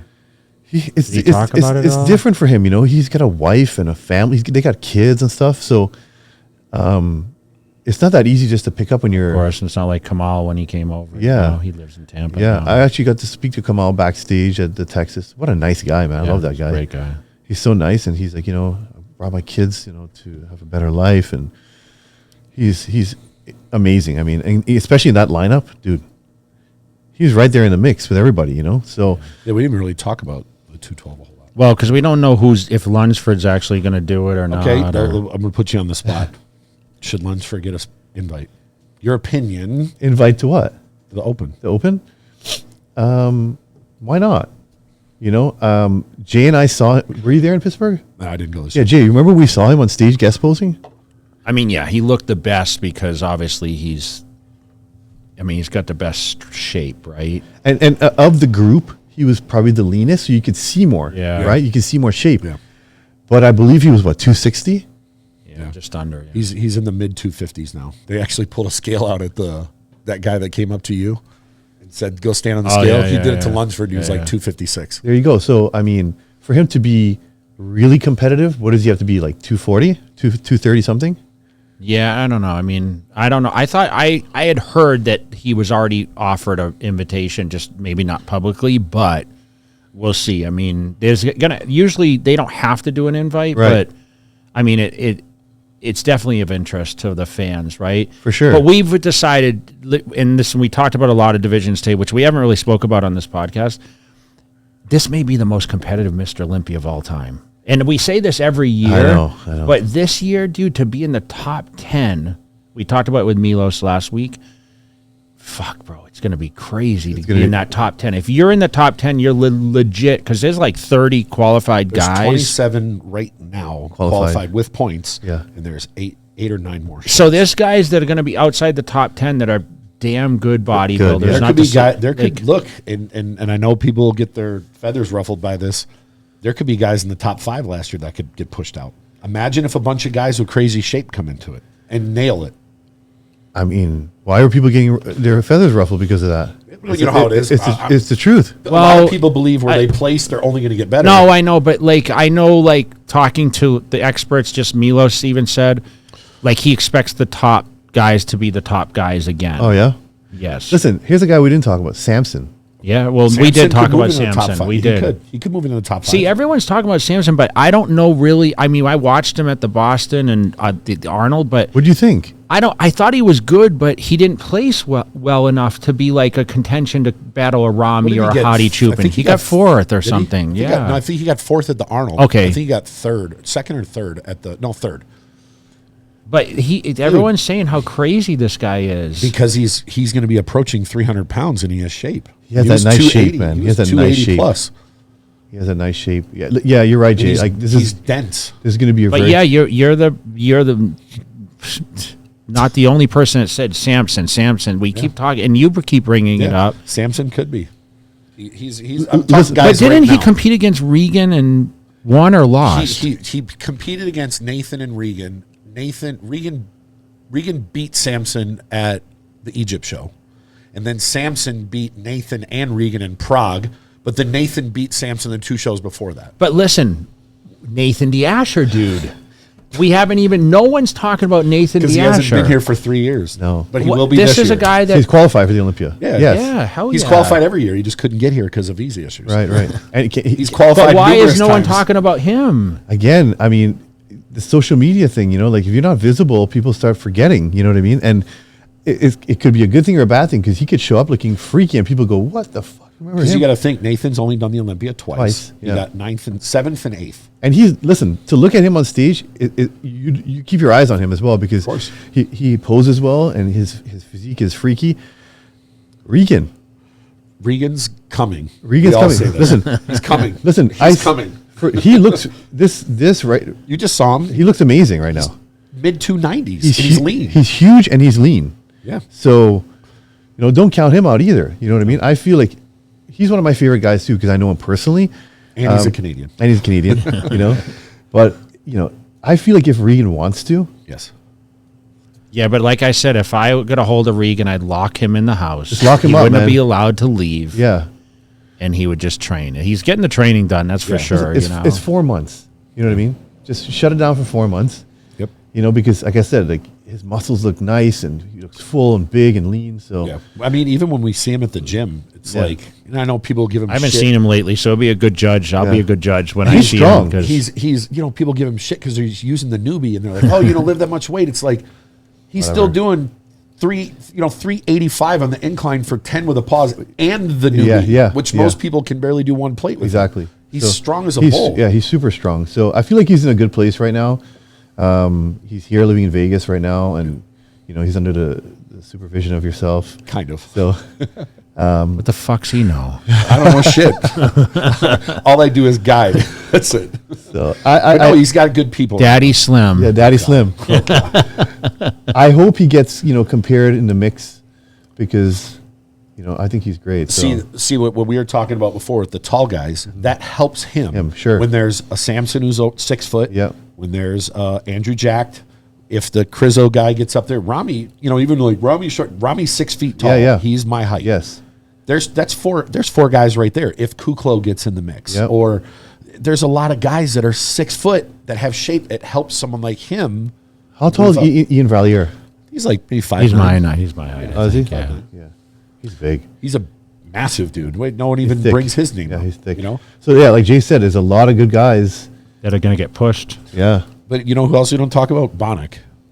Yeah, very good too. I mean, he arguably could have won the Arnold. Yeah. He got his gyno fixed. Yep. I mean, he brought up his legs. His legs are back. Yeah. So why aren't we talking about him as a contender? Who's training him now? Chad. No, so Chad's got Rami. Yeah. Yeah. Well, wow. Chad is both. Okay. See, I when we were talking about predictions, I don't know why. I think Rami will win again. Yeah. Because I think Chad will make sure he's in shape. And if Rami's in shape, who beats him? Yeah. He got some of those crazy side shots with the legs and the glutes and stuff, Yeah. And he's just wide, man. He's just, who beats him? Like, where's the weak point if he's in shape? And he doesn't fade into poses, He practices. Dennis James put him through the drills him. Yeah.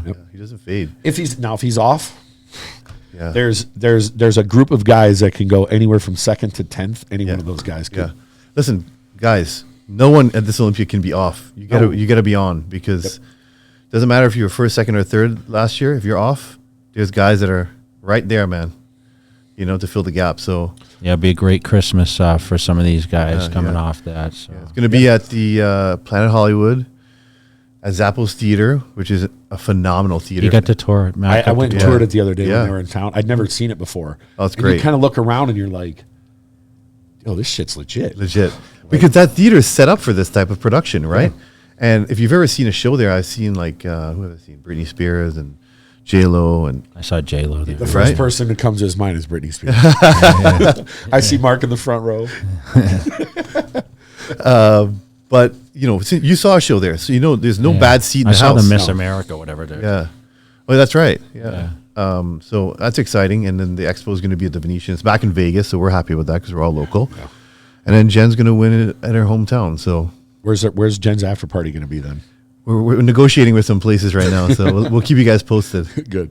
Well, listen, we appreciate you coming on, dude. I know we covered a lot of topics, and I know we've been kind of itching to get you on. You were on time. You actually came a half hour early, which was a shocker. I was early before you. I know, but I always show up at the end. I just walk in and do what I do. But no, man, listen, congratulations. Make sure you guys mark your calendars. The High Roller event will be September 10th. We'll all be there to support you. Your first production. I know it's going to be over the top.